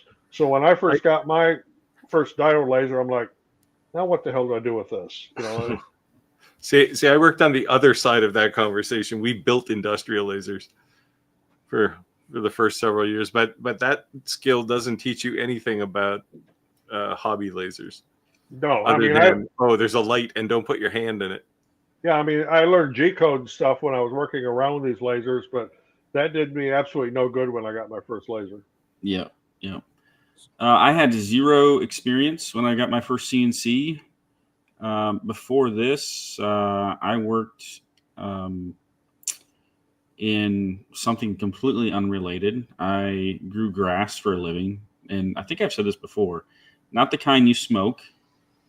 Everybody, that was kind of the sod farmer. Yeah. I was so think like NFL, MLB stadiums, field manager basically, and so that none of that. The reason I share that translates into what I do with a CNC, laser, YouTube, like none of it. So yeah, I learned it all in the last 8 years. So if we were to drive past your house, we'd see a perfect lawn. I think you said this last time I brought this up. No. I don't remember you bringing this up before. Come on, man. No, man. I got paid for that before. You do mow your lawn in a pattern, don't you? You crosshatch your lawn? No, I don't. Oh, as Rick is about to find out, you don't have to cut your lawn. So yeah. So I would say this: I had 0 experience, and I was the guy I make fun of now. I was like the woodworker who was like, lasers, that's for pussies, right? Do it with your hands. And my uncle was like stuck on the Glowforge, right? He was like, man, I keep seeing this video. And he passed away. And my aunt said something to me, and I said, I don't know about lasers. I'll look into it. That's how it happened. And then she kind of was like, you jerk, you got a laser and you give it to me. but I look into it. So I would say this, that we exist because not only because that other people are learning from us, we exist because we learn from others, right? It's kind of like a pay it forward type of thing. So like, don't be intimidated by the fact. I think that like we keep saying that laser is like the gateway drug, right? And I'll say what Steve says is that your first laser will never be the right laser. Maybe your second one or third one will be, right? And the first laser is always kind of like within your budget, right? But what I would say is this: you don't always have to have the 60 watt, the 70 watt, the 40 watt. I made plenty of things with the 5-watt laser, right? Yeah. So just if you're gonna start or you want to start, then just stop making excuses and start within your means. And don't my very first laser was actually a 3018 CNC that I put a 5-watt laser head on. Right. It had no limits on it. I mean, it was a real big learning curve. The same thing with 3D printing. When I first got into that, my first 3D printer was a Creality 3D printer, Ender 3V2. I knew absolutely nothing about it. And I made spaghetti a lot before I finally got everything dialed down. And that was back in the day when 3D printers first came out. You had to tinker with them and mess with them and work with them all the time. But never purchase anything though that you're dependent on. I'm going to put this on a credit card, or I'm going to finance this, and I'm going to make money and be able to make the payment. Don't do that. Don't do that. I think the point is, no matter what laser you buy or what 3D printer you buy, CNC, there is a market for the things you can make with that laser. Right. My first diode laser, which wasn't my first laser, but my first diode laser was like an Afero, right? Like a 5-watt laser. And there were some cool things you could do, which I couldn't do with like a CO2 laser. This is one of my favorite things that I made, and I made this with a 5-watt laser, and I sold a ton of these. You know, it says it's a Lyman prayer. Yeah. You know, and basically it's 3/4 inch plywood that I stained white, and I just, you know, I put masking tape over it so that I can laser engrave, and then I color filled it with paint. You know, and I sold a ton of these. So what I'm saying is that if it's something I want to start because you want to earn a second income or your whatever reason it is, a lot of times you're starting with pennies. So if you're always going to keep saying like I gotta have this, I gotta have that, if that's your excuse, just make a rational decision on what you can really afford to make, and whatever that is, make it work. And it's okay to set goals. We talked about my daughter with her thing. Set a goal. Like I would really like, you know, to be able to do fiber things. I'd really like to be able to do this. I'd really like to be able to do CO2, and set a goal to achieve that and make it. I was going to say make a list of things that you want in the order you want them, right, and work towards them. Yeah, exactly. So, and here's the other thing: if you get a sale or you get something that you can't make, there's nothing wrong with outsourcing. Don't lose the sale, because you know, like you lose an opportunity on something, they go to somebody else, you can never get them. You outsource it, you made either nothing or you broke even on the sale. You're going to come back for something else than you could. So it's okay to outsource. You have to too. Just keep that in mind as well. Yeah, a lot of times when you first start out, you need to at least break even. Don't sell stuff at a loss. But you need to at least break even till you kind of get a reputation. And I kind of fell into the thing with coasters, you know, right up Steve's alley here. But what I started out was I was making some ceramic tile coasters, and a bar owner asked me if I could make those without the backing on them. He wanted to use them as tile in an actual bar bathroom. And yeah, I can do that. He said, I want 100 of them. Okay, well, he owns several bars. So then it just progressed. And I made money at it, not a whole lot, but I kind of got a reputation then. And then some of the other higher end bars, you know, well, these would be cool coasters. You know, can you do these out of slate? Can you do them out of cork? Can you put my logo on them, say stolen from Luli's Bar and Grill. I probably I should. thought that was cool when you said that, Roger. I thought But, that was really cool. Actually, it's become a great thing. It's a good moneymaker. I could do it while I'm doing other things in the shop. I could set 3 or 4 lasers up to run at a time and just let them go. And I'm doing other things, and it's great. And So, the 3D, those that are 3D print, actually have one sitting on the desk right here. I 3D print these coasters.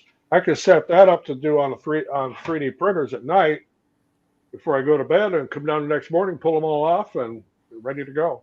I thought it was hilarious when you said on the back it says this was stolen from, because there's 2 sides of that coin.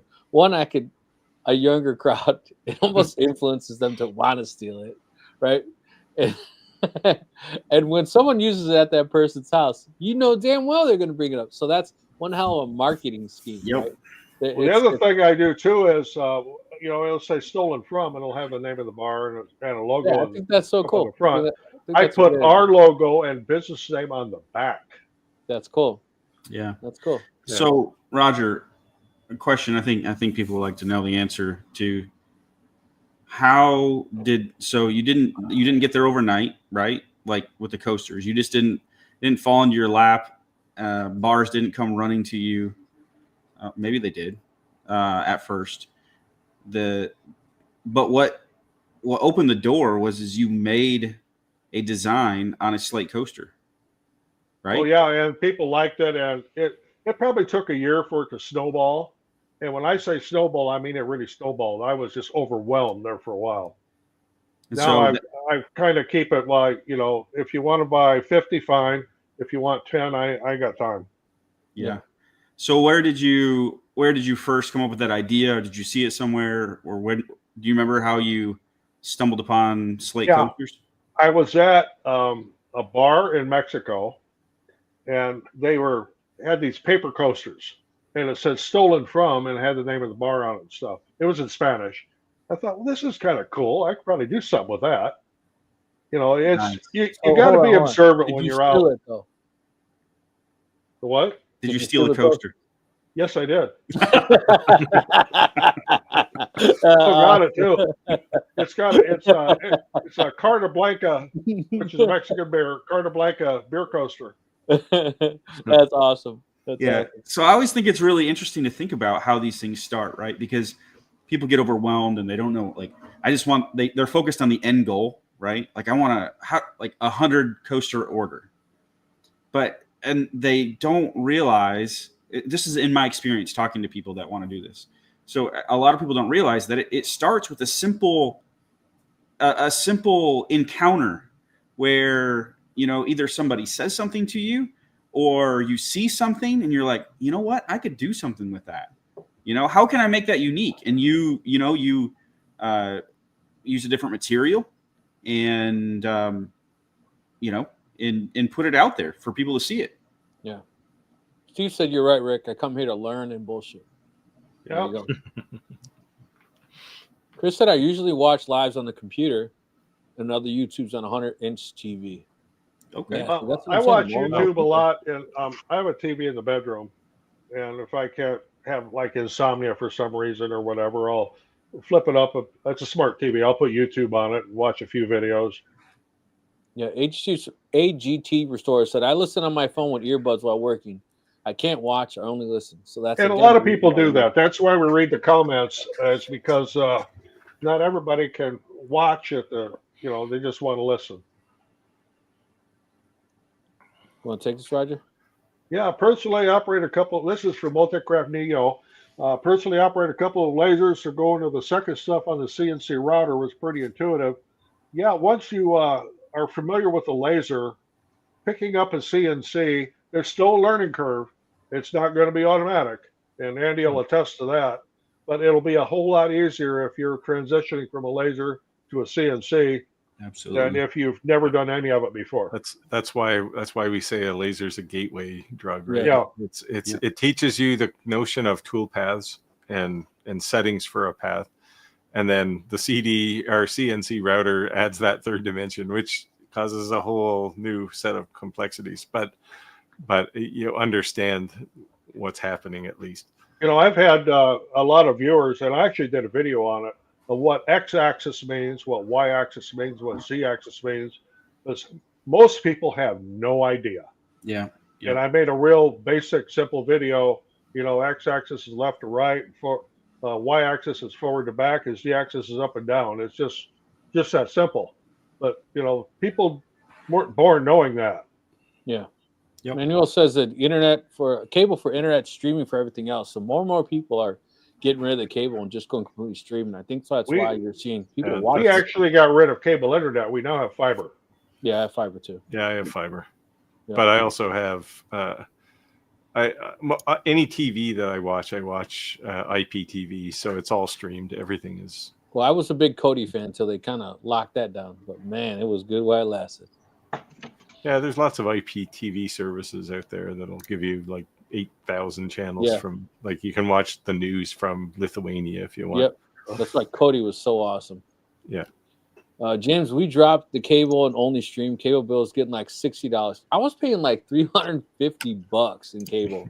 Yeah, $60 is cheap for a cable bill these days. But, yeah, we still have DirecTV, and we do not have the premium channels like HBO and all that. And it's still $75 a month. And the only reason we have it is because my wife has to have Hallmark. And I know you can get it on streaming, but it's too complicated for her to get through the remotes on it. You know, it's funny you said Hallmark, Rogers. I never knew Hallmark existed until I was in Mexico, because it was like one of the only channels was in English. And it was like, my wife's like, let's go out. Why are you watching this? I'm like, I got like stuck into the movie. And when I came home, I knew Hallmark existed. Well, for me, you know, and I make a joke with my wife all the time. And every Hallmark movie has the same thing. You got a girl, you got a guy. They get together at the end and have a romance or get married or whatever, and there's a dog involved. Well, yeah, one of them always goes back to their hometown. Yeah. And meets the other one who's a butcher or a cake store or something, donut shop, right? John says purely streaming here, no cable, no dish. Yeah, so more and more people are doing it. Sandy said tariffs only collect over $800. That is true, but a lot of these importers, you know, like let's take Bamboo Labs for example. When they import their containers into the United States, that's way more than $800. So, you know, for me, buying my mix that comes from Canada, those pallets are over $800. I mean, it's. So I used to order like $3,000 of DTF supplies at a time, and I know that on the paperwork they'd say it was like $126. Oh yeah, because you missed that. I forget what that rule is, but. I'm surprised that they haven't done something about that. But well, I was kind of freaking out because I thought, well, hey, I just ordered 30 kilos of DTF powder. Are they going to get to, some kind of cocaine or something? Because it's like, what do they call it? Vacuum sealed bags. And if they open it to test it, like that's it. It's trash. Like throw it away. Like you ruined it. You know what I mean? Like you can't ship it to me like that. It's going to get all that moisture, all that. No, man. But they never once opened it. Well, Sandy here says Temu takes time, but better price or free shipping. Most of the time it's better price, but dye sublimation, I'm skeptical about a lot of Temu stuff. Yeah, me too. The only thing that I would say is that Temu has a great policy to protect you, but the sellers are good at their games, and they will string you along until you're beyond those dates. So just be wise to that. Brass would work fine. Yeah, if you're doing a brass, then like I said, 20 watts would be the bare minimum. 60 watts would be phenomenal for a fiber laser. Yeah, 60 watts. Well, depending on the thickness of the brass, 60 watts would be able to cut through it. Right.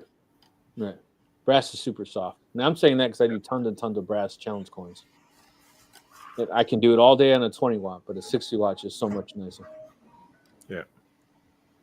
Muskrat, Steve? Muskrat? What's that mean, Tim? we have muskrats around here out on the river. No, it was the rodent. No, it wasn't a muskrat. It was something that looked a bit like a groundhog, but it had a longer tail. but Stacy, not as long as a muskrat. The tail was hairy, not scaly. Sandy said, put Epsom salt around, keep the varmints out. Yeah, or an electric fence.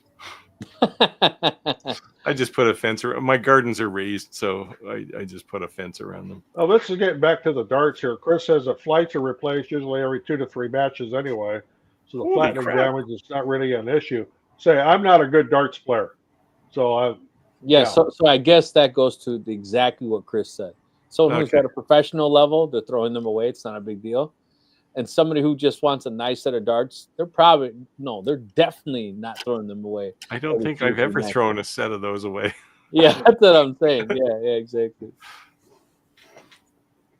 Andy, you're up. Willow Tree Woodworking says, Andy Bird. Hey, that's me. Does the Vectric V-Carve work seamlessly with Shapeoko? Can I create in V-Carve and send it directly to my CNC? Yes. Vectric is very good with, they have post processors for every CNC that exists. So it's just a drop down. Like when you're exporting G codes, you just have to select your machine and model. And yeah, no issues at all. Speaking of Andy, I'm actually going to buy that this Friday. Yeah, so you should hit your affiliate code. Sweet. Appreciate it. Yep. You want to read this one, Roger? I think CNC is like 3D printers. Started with an Ender 3 V2, so did I. Build open source printers. I finally got a Bamboo Lab P1S, bigger budget machine, way less hassles in production, and I absolutely agree with you. The newer 3D printers, whether it's be the X1 Carbon, the P1S, of course I'm preaching Bamboo here, or the A1, I mean, just flawless operation. I have no troubles with them whatsoever. I don't have to mess around with leveling beds all the time or worrying about bed adhesion or Yes. Yeah, I think most also- companies have fixed that problem. But Only thing that I'm going to say, Roger, stop me dead in my tracks. Think I'm wrong, but to me, 3D printers are two different type of purchasers. There's a 3D printer purchaser who's just like going to make things constantly for their shop that I don't have to order that. I can make it, right? But then if you want to become a seller, a single 3D printer is not really something you can make money off. You kind of collectively grow more to be able to put the volume out to make money. Am I wrong in that statement? Oh, no, not necessarily, because I started out with one 3D printer, Ender 3 V2, and pretty soon I'm like, hey, I could make these things, and somebody want to buy them, and well, then I started have some laying here, laser risers like this. Well, I couldn't make enough of them on one 3D printer, so then I started buying some more. At one time, I had 16 3D printers. And they're all what I call bed slingers. They were all slow. They all ran Marlin. None of them were Clipper. So eventually, I have moved up and progressed, and now I have the X1 Carbons, the P1S, the A1s. I do still have a Corelity printer over here. I have a Ender 3 V3 SE, but otherwise, I'm going with all Bamboo and the Anycubic and the Core XY printers because they're so much faster.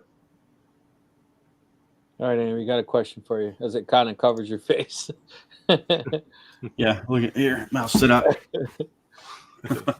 Willow Tree Woodworking says, having just bought my CNC, I think that baseline is $2,500 $3K just for machine plus tax plus software if you don't want to use the basic free ones. Material cost as you're going to burn through material. Yeah, I think that's accurate. Yeah. What do you guys think? Yeah, well, I think the thing we tend to forget is the cost of the software, right? So, Yeah. So Rick is going through this now, right? You just bought your $4,000, $5,000 Winfinity, $6,348, and then you still have to spend another $500-$600 for software. So then you got the table.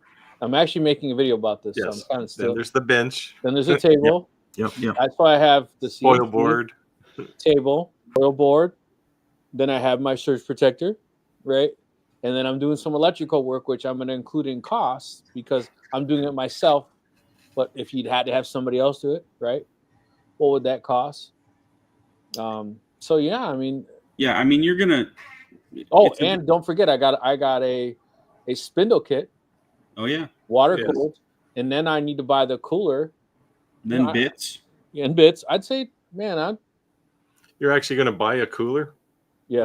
like one of those 3X whatever they are 300 Yeah. series ones. It's like I'm actually going to buy the Monport because it's so cheap. Yeah. Even I know I they're didn't bother. I just have a I know. like a 5-gallon pail full of well, liquid. because honestly, we're a Monport affiliate, so we get a discount. Yeah. And Oh yes. and we all know they're rebranded at the end of the day, right? They're all the 5,000 whatever, but it's cheaper on Monport. So I don't care if it's has the silkscreen Monport sticker on it. We all know. Yeah. Sandy just threw in the chat here, way down at the bottom, but she just said dust collector. Oh, Yeah. and I got the dust collector. Yeah, and I got the dust collector. Are you putting in a proper dust collector, or are you just? Oh yeah, no, I got a I got shop the bag? big ass that's taller than me. Yeah. So 220 volt. You want to see it? I'll turn my camera around. I don't know if you'll be able to catch it way over there. You see it? Oh yeah, it's over there. Yeah. Yeah, 220 volt or 110. 110. Yeah, mine's Yeah, 220. Well, mine does my whole shop, but the interesting thing though, so I think it's important for us to talk about what that kind of investment gets you, right? Because a lot of people don't know, and you don't have to start there, right? We've already said that. I mean, you're going to have the capability of your setup of investing that much money is like, it would be really hard for you to outgrow that. yeah, you're in business at this point. Yeah. Yeah. So the way I see it is that I'm at a point that I can't piddle around, right? Like it's got to make money or don't do it.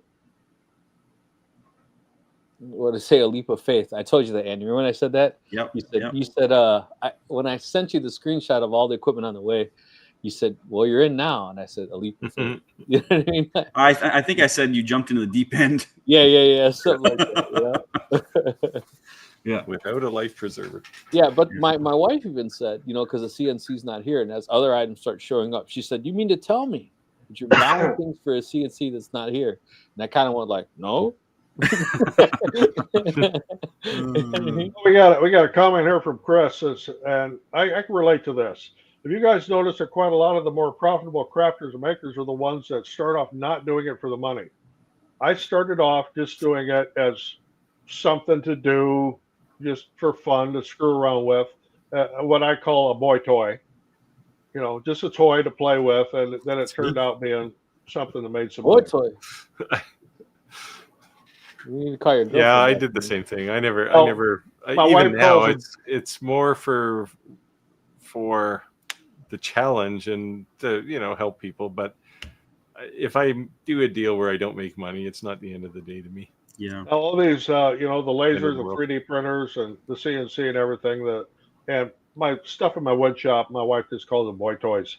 So I had to be the greedy one of the bunch, but it was always about money to me. And not that I don't enjoy it, because my wife's like, "What do you mean you won't do this or this or this? But you can go downstairs for 4 hours till midnight and make man glitter, right?" And it's like, because I enjoyed it. It was like a decompression thing to me, right? Yeah. But Yeah. I bust my ass, man. Like if I'm not making money, like I got no interest. Yeah, I think it's interesting. It's very interesting though, because I agree. There's a trap where people are like, I just want to make a sale. I just want to make a sale. I just want to make a sale. And they completely forget, this is a YouTube trap as well. They completely forget that they're actually creating something for a real human. And that's what it takes to sell. Like, you need to create something for a human that values what you made enough to pull money out of their pocket. So it is about the money, but it has to be about, that you're making something for somebody that is going to pay you. Right. I see a lot of and just reframing that in your mind. And I think the reason why that comment makes a lot of sense, and I agree with it, I see it, is because people that are making things for fun usually have more passion, because it's something they're passionate about, something that they're knowledgeable about, and something that they would like themselves. And then other people end up liking it as well, or needing it. Yeah. So Andy, there's a question here. It says Steve Roger, and later he says, Rick or Andy, I'm thinking of running some 24-volt LED strips relay out on my CNC. Do you think that would cause an issue? Could I run a dedicated power?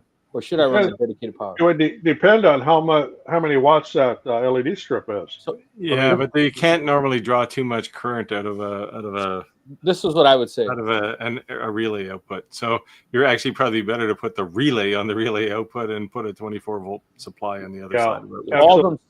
You're probably only going to be limited to maybe an amp and a half on an onboard relay. This is what I'm going to say. LTX design. Just because you can doesn't mean you should. You spend all that money on a CNC. Why are you going to mess with blowing something up, messing with electrical stuff, maybe voiding a manufacturer warranty for an $8 brick?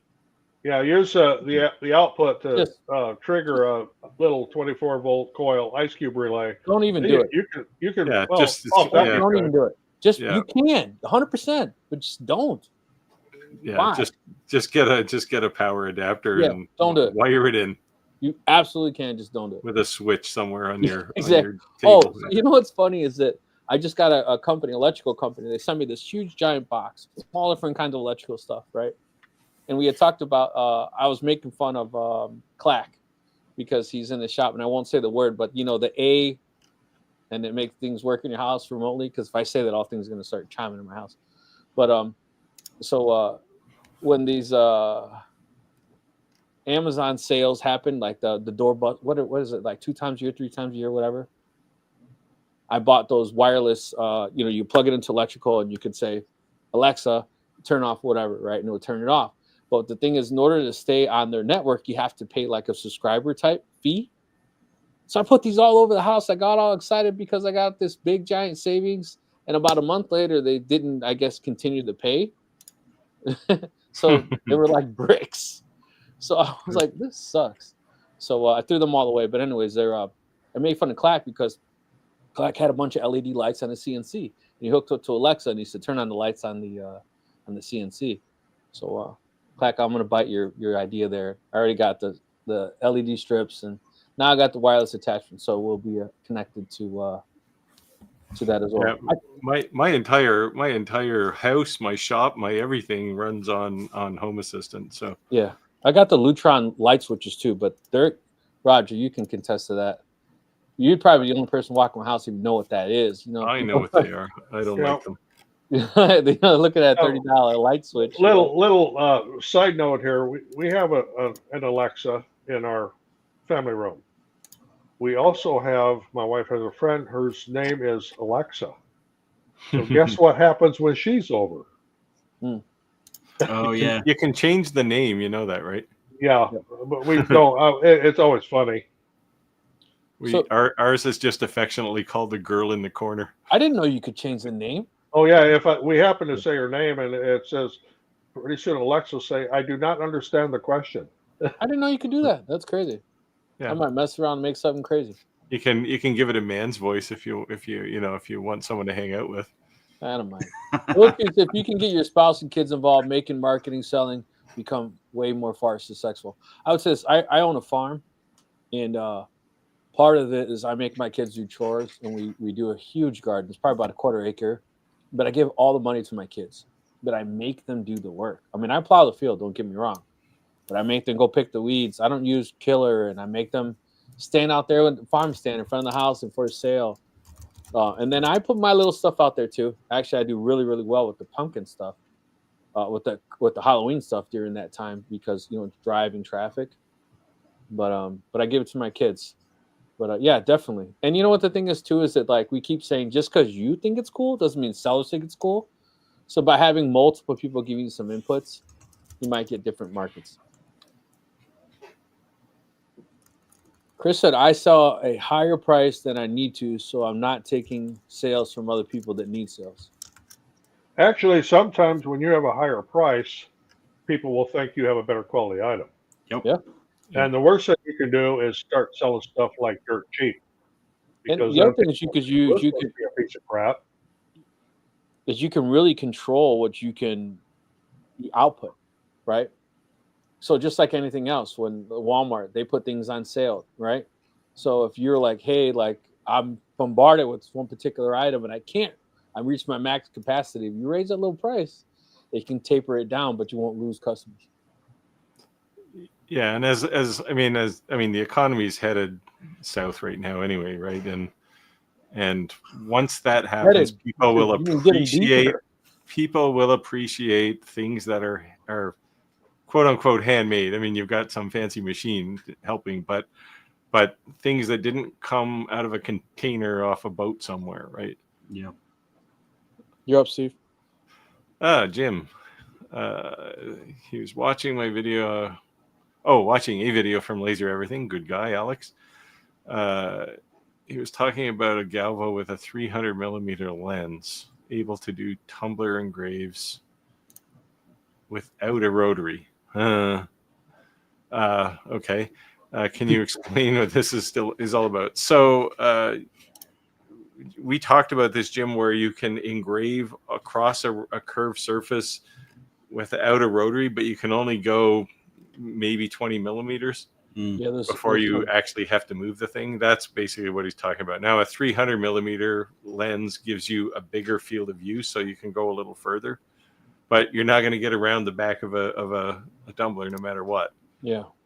You can't really go beyond about the halfway point on the container. So the diameter basically is as far as you can go. Half the circumference. And I don't know, so we don't have new rotaries yet because of me, so I'll get that rolling. So the reality of the output here is it's not going to look great. As you get out to the edges, the letters will get a little fuzzy or won't be fully engraved. But here's the other thing: is rotaries are not outrageous expensive. So just if you spent all that money on the laser, just buy the damn rotary, even if it's a cheap generic Amazon special. Start. Yeah, the challenge Jim has, we've talked a lot, he and I. The challenge he has is the Omni 1 isn't fantastic for doing metal tumblers, like powder coat, right? So I don't know if anyone's seen the DeWalt video I recently did on the DeWalt biscuit joiner, but it was a very... I think I want one of those. Yeah, it's actually badass. But the point is that like the Fest tool is like outrageously expensive, and the fact that you can get it for like next to nothing is like just because they had the patent. But what's funny is in the middle of that video, in the beginning of that video, my son, just for no reason particular at all, and no, I did not coach him on this, I introduced him as Little Ricky. Said, "I'm not Little Ricky anymore. I'm 5." So I did see that. I did see that. You know, and I was gonna shun him like, quiet, and I just let it run. But yeah, very funny. Very funny. Kids say the funniest things. Well, there you go. Yeah, Aussies don't drink Foster's. You mean the oil can beer? I myself don't particularly care for it. Yeah, I'm not a huge fan of Foster's. I guess if you're in the outback and you need a drink, it's probably an okay thing at that point. But. So Jim said, try to sell swag to Modelo distributors. So funny you said that, is that like placement of items in videos are very, very good idea. You get a lot of guys that'll make a video and they're doing on something, and you're going to see a Milwaukee tape measure that's particularly sitting there like doesn't have to be there, right? You ever seen one of my videos, you notice all the DeWalt Tough books. Well, guess what happens? I got a Lowe's affiliate now, and you're going to see tons and tons of DeWalt videos. So when you're making a video, if you're a content creator, placing something in the video is not necessarily a bad idea, because that could later on land you some marketing deals. Oh, yeah. You've gone all corporate, man. You're a sellout.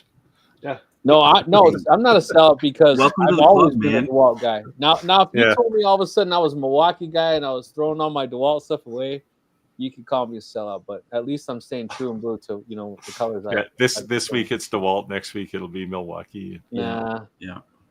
The thing's funny is that once you own all these batteries, the tools don't cost nothing, right? It's these batteries that cost everything, right? Yeah.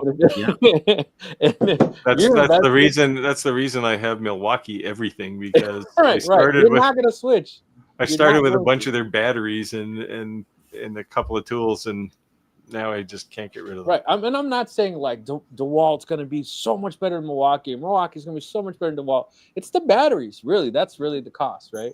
And once you're investing, I really wish all these companies would converge on a compatible battery. Yeah, that'd be cool. Because if you just buy the tool itself without the battery or the charger, it's actually pretty cheap, right? Yeah. Yeah.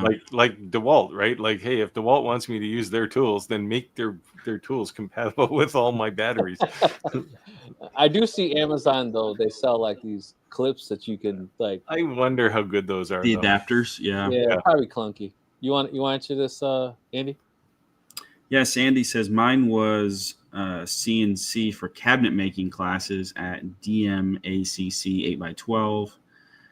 I had to figure out the coding back in the late 90s. So I think referring to how the experience, first experience, how you gain CNC experience. Yeah.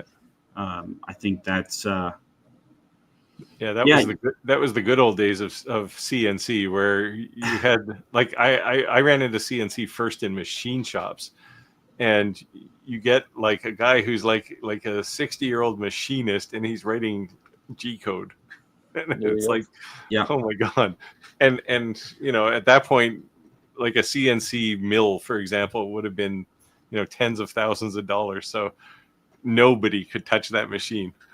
Yep, except him. I have to write the code for you. Yep. I said yep. my first was a 3018. Used it and learned with it. Yeah. Nice. Yeah.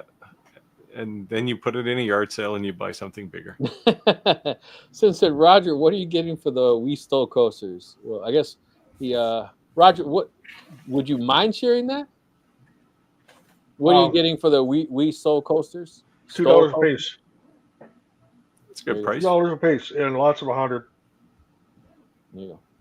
But keep in mind that he's allowing that price because it's a continued business, right? Yeah. And you also have to keep in mind this is a high-end bar. This Right. is where, if you want to buy a martini there, you're looking at $12 to $15 for a basic martini. Yeah. And the other thing that's cool is that clientele that's going to walk in there, they may ask that bar owner, where the hell did you get this from? Because they could be business owners themselves. Yep. So it could be a continued investment in himself. All right, Steve. We're running low on time here. Hey, Gord. Yeah. Steve, I enjoyed your Don't Justify Prices video. Yeah. Did you? Well, I'll ask in a second. He doesn't sell anything, but he creates, which is the important thing. Very good information. Thanks, Jim. Or Gord.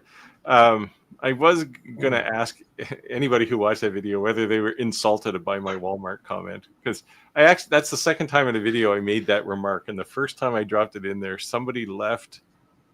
This was probably 2 years ago. Somebody left a comment. They were all incensed that I made a comment about not shopping at Walmart, or I don't sell to people who shop at Walmart. And it's not like I don't have a problem with Walmart. I have a problem with the people who have the mindset that takes them to Walmart. Because that. And if you don't understand what those people are, go to Walmart at 2 a.m. I don't want to judge anybody, but they go there for a reason, right? They're going for the best price, and that's not why I want people to come to me. Competing on price is a bad idea, unless you're Walmart. Yeah, unless you have a supply chain right from the manufacturer to your store shelf. Steve, still one of your comments is you say a race to the bottom. Don't be a race to the bottom. You say all the time. Yeah. Well, that's a tech business term, right? And that's one of the things that happens on Etsy a lot is everybody starts undercutting everybody else. That's a race to the bottom. I go the other way. Yep.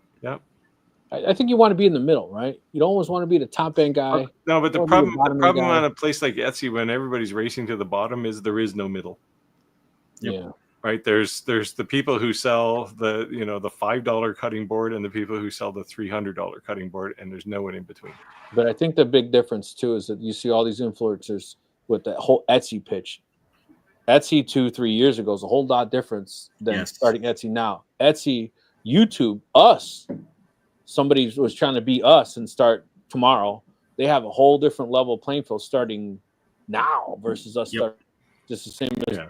Well, YouTube was the same way, right? It's easy. It was easier to get going on YouTube 10 years ago than it is now. Yep. Like even from when I started to now, YouTube is a lot harder now than it was when I started 4 years ago. Absolutely. I think I started 6 years ago, and 6 years ago I think is when I started, and of course my first videos were like pathetic, but because I didn't know what I was doing at all. But to get started now is just a whole different world. Yep. One of my first videos is so horrible. I mean, it's horrible. The audio is horrible. The video is horrible. But it's one of my most views, and I still to this day get tons of comments. And you know why? Because they argue with each other. Yeah. They're Yeah. So literally this like, is, from an analytics perspective, YouTube doesn't care if people are giving you a thumbs up or a thumbs down.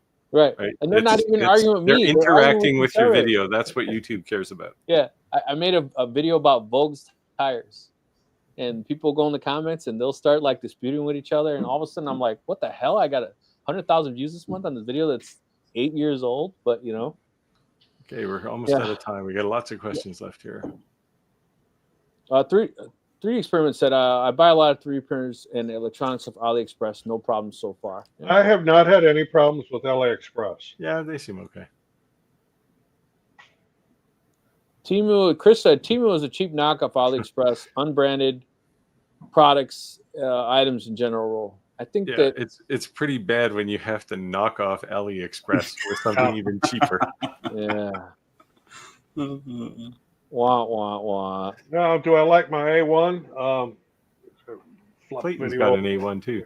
Here's two of them, and I can't. That camera doesn't have. I can't remote control that camera to raise it up, but I've modified it a little bit with some compartments to keep the AMS filaments dry. Well, so check But, your yeah, email I love it. for video covers. You know, I think I saw that the Ring video covers at one point may have shared in the past, but I think that's awesome. We may have to. It's a great idea. Yeah. Yeah, we saw. Didn't Willow Tree post these a while ago? Yeah. think so. You know what, Will? Somebody did. I'm pretty sure you're a member of our Facebook group. If you're not, post that in the group. I'd love to see that. That's pretty cool. We're coming close to the live, so we're just trying to run through the last of our comments. Okay, what do I think about the new Bamboo Lab HUD complete combo with the laser? My opinion is, if you want a laser, buy a laser. Want a die cutter, buy a die cutter. Want a 3D printer, buy a 3D printer. All in one is, slices, dices, makes julienne fries. No, I'm not sold on it. Maybe they have something good there. I don't know. But from what I've seen on some of the early reviews, is it does all three things sort of good. Hey, Steve, you know what the problem with Canadian women? Oh boy. There's not enough of them. I don't know what. Oh, man, I wasn't hungry until I smelled whatever the hell's going on upstairs. Well, yeah, well, especially your wife's is French, right? They're amazing cooks. She said dust collector. Yes, that was definitely on the list. Yeah. I said going to sleep tonight. Thank you for joining. Appreciate you joining. Sorry we got to your comment maybe later in the live. It's a ton of people. All right, Andy. Yeah, Willow Tree says that he's $7,000 into CNC after buying machine, tax, table, software, bits, plywood for practice. Lots to think about when buying any type of equipment to make and sell products. But it's investment, right? It's an investment. And well, not bits. Yeah, bits are a consumable. Rick's going to find that out initially. You consume a lot. Well, she said, Rick, you should have went to Andy's and loaded up. I'm sure once I'm set up, Andy's gonna hate me.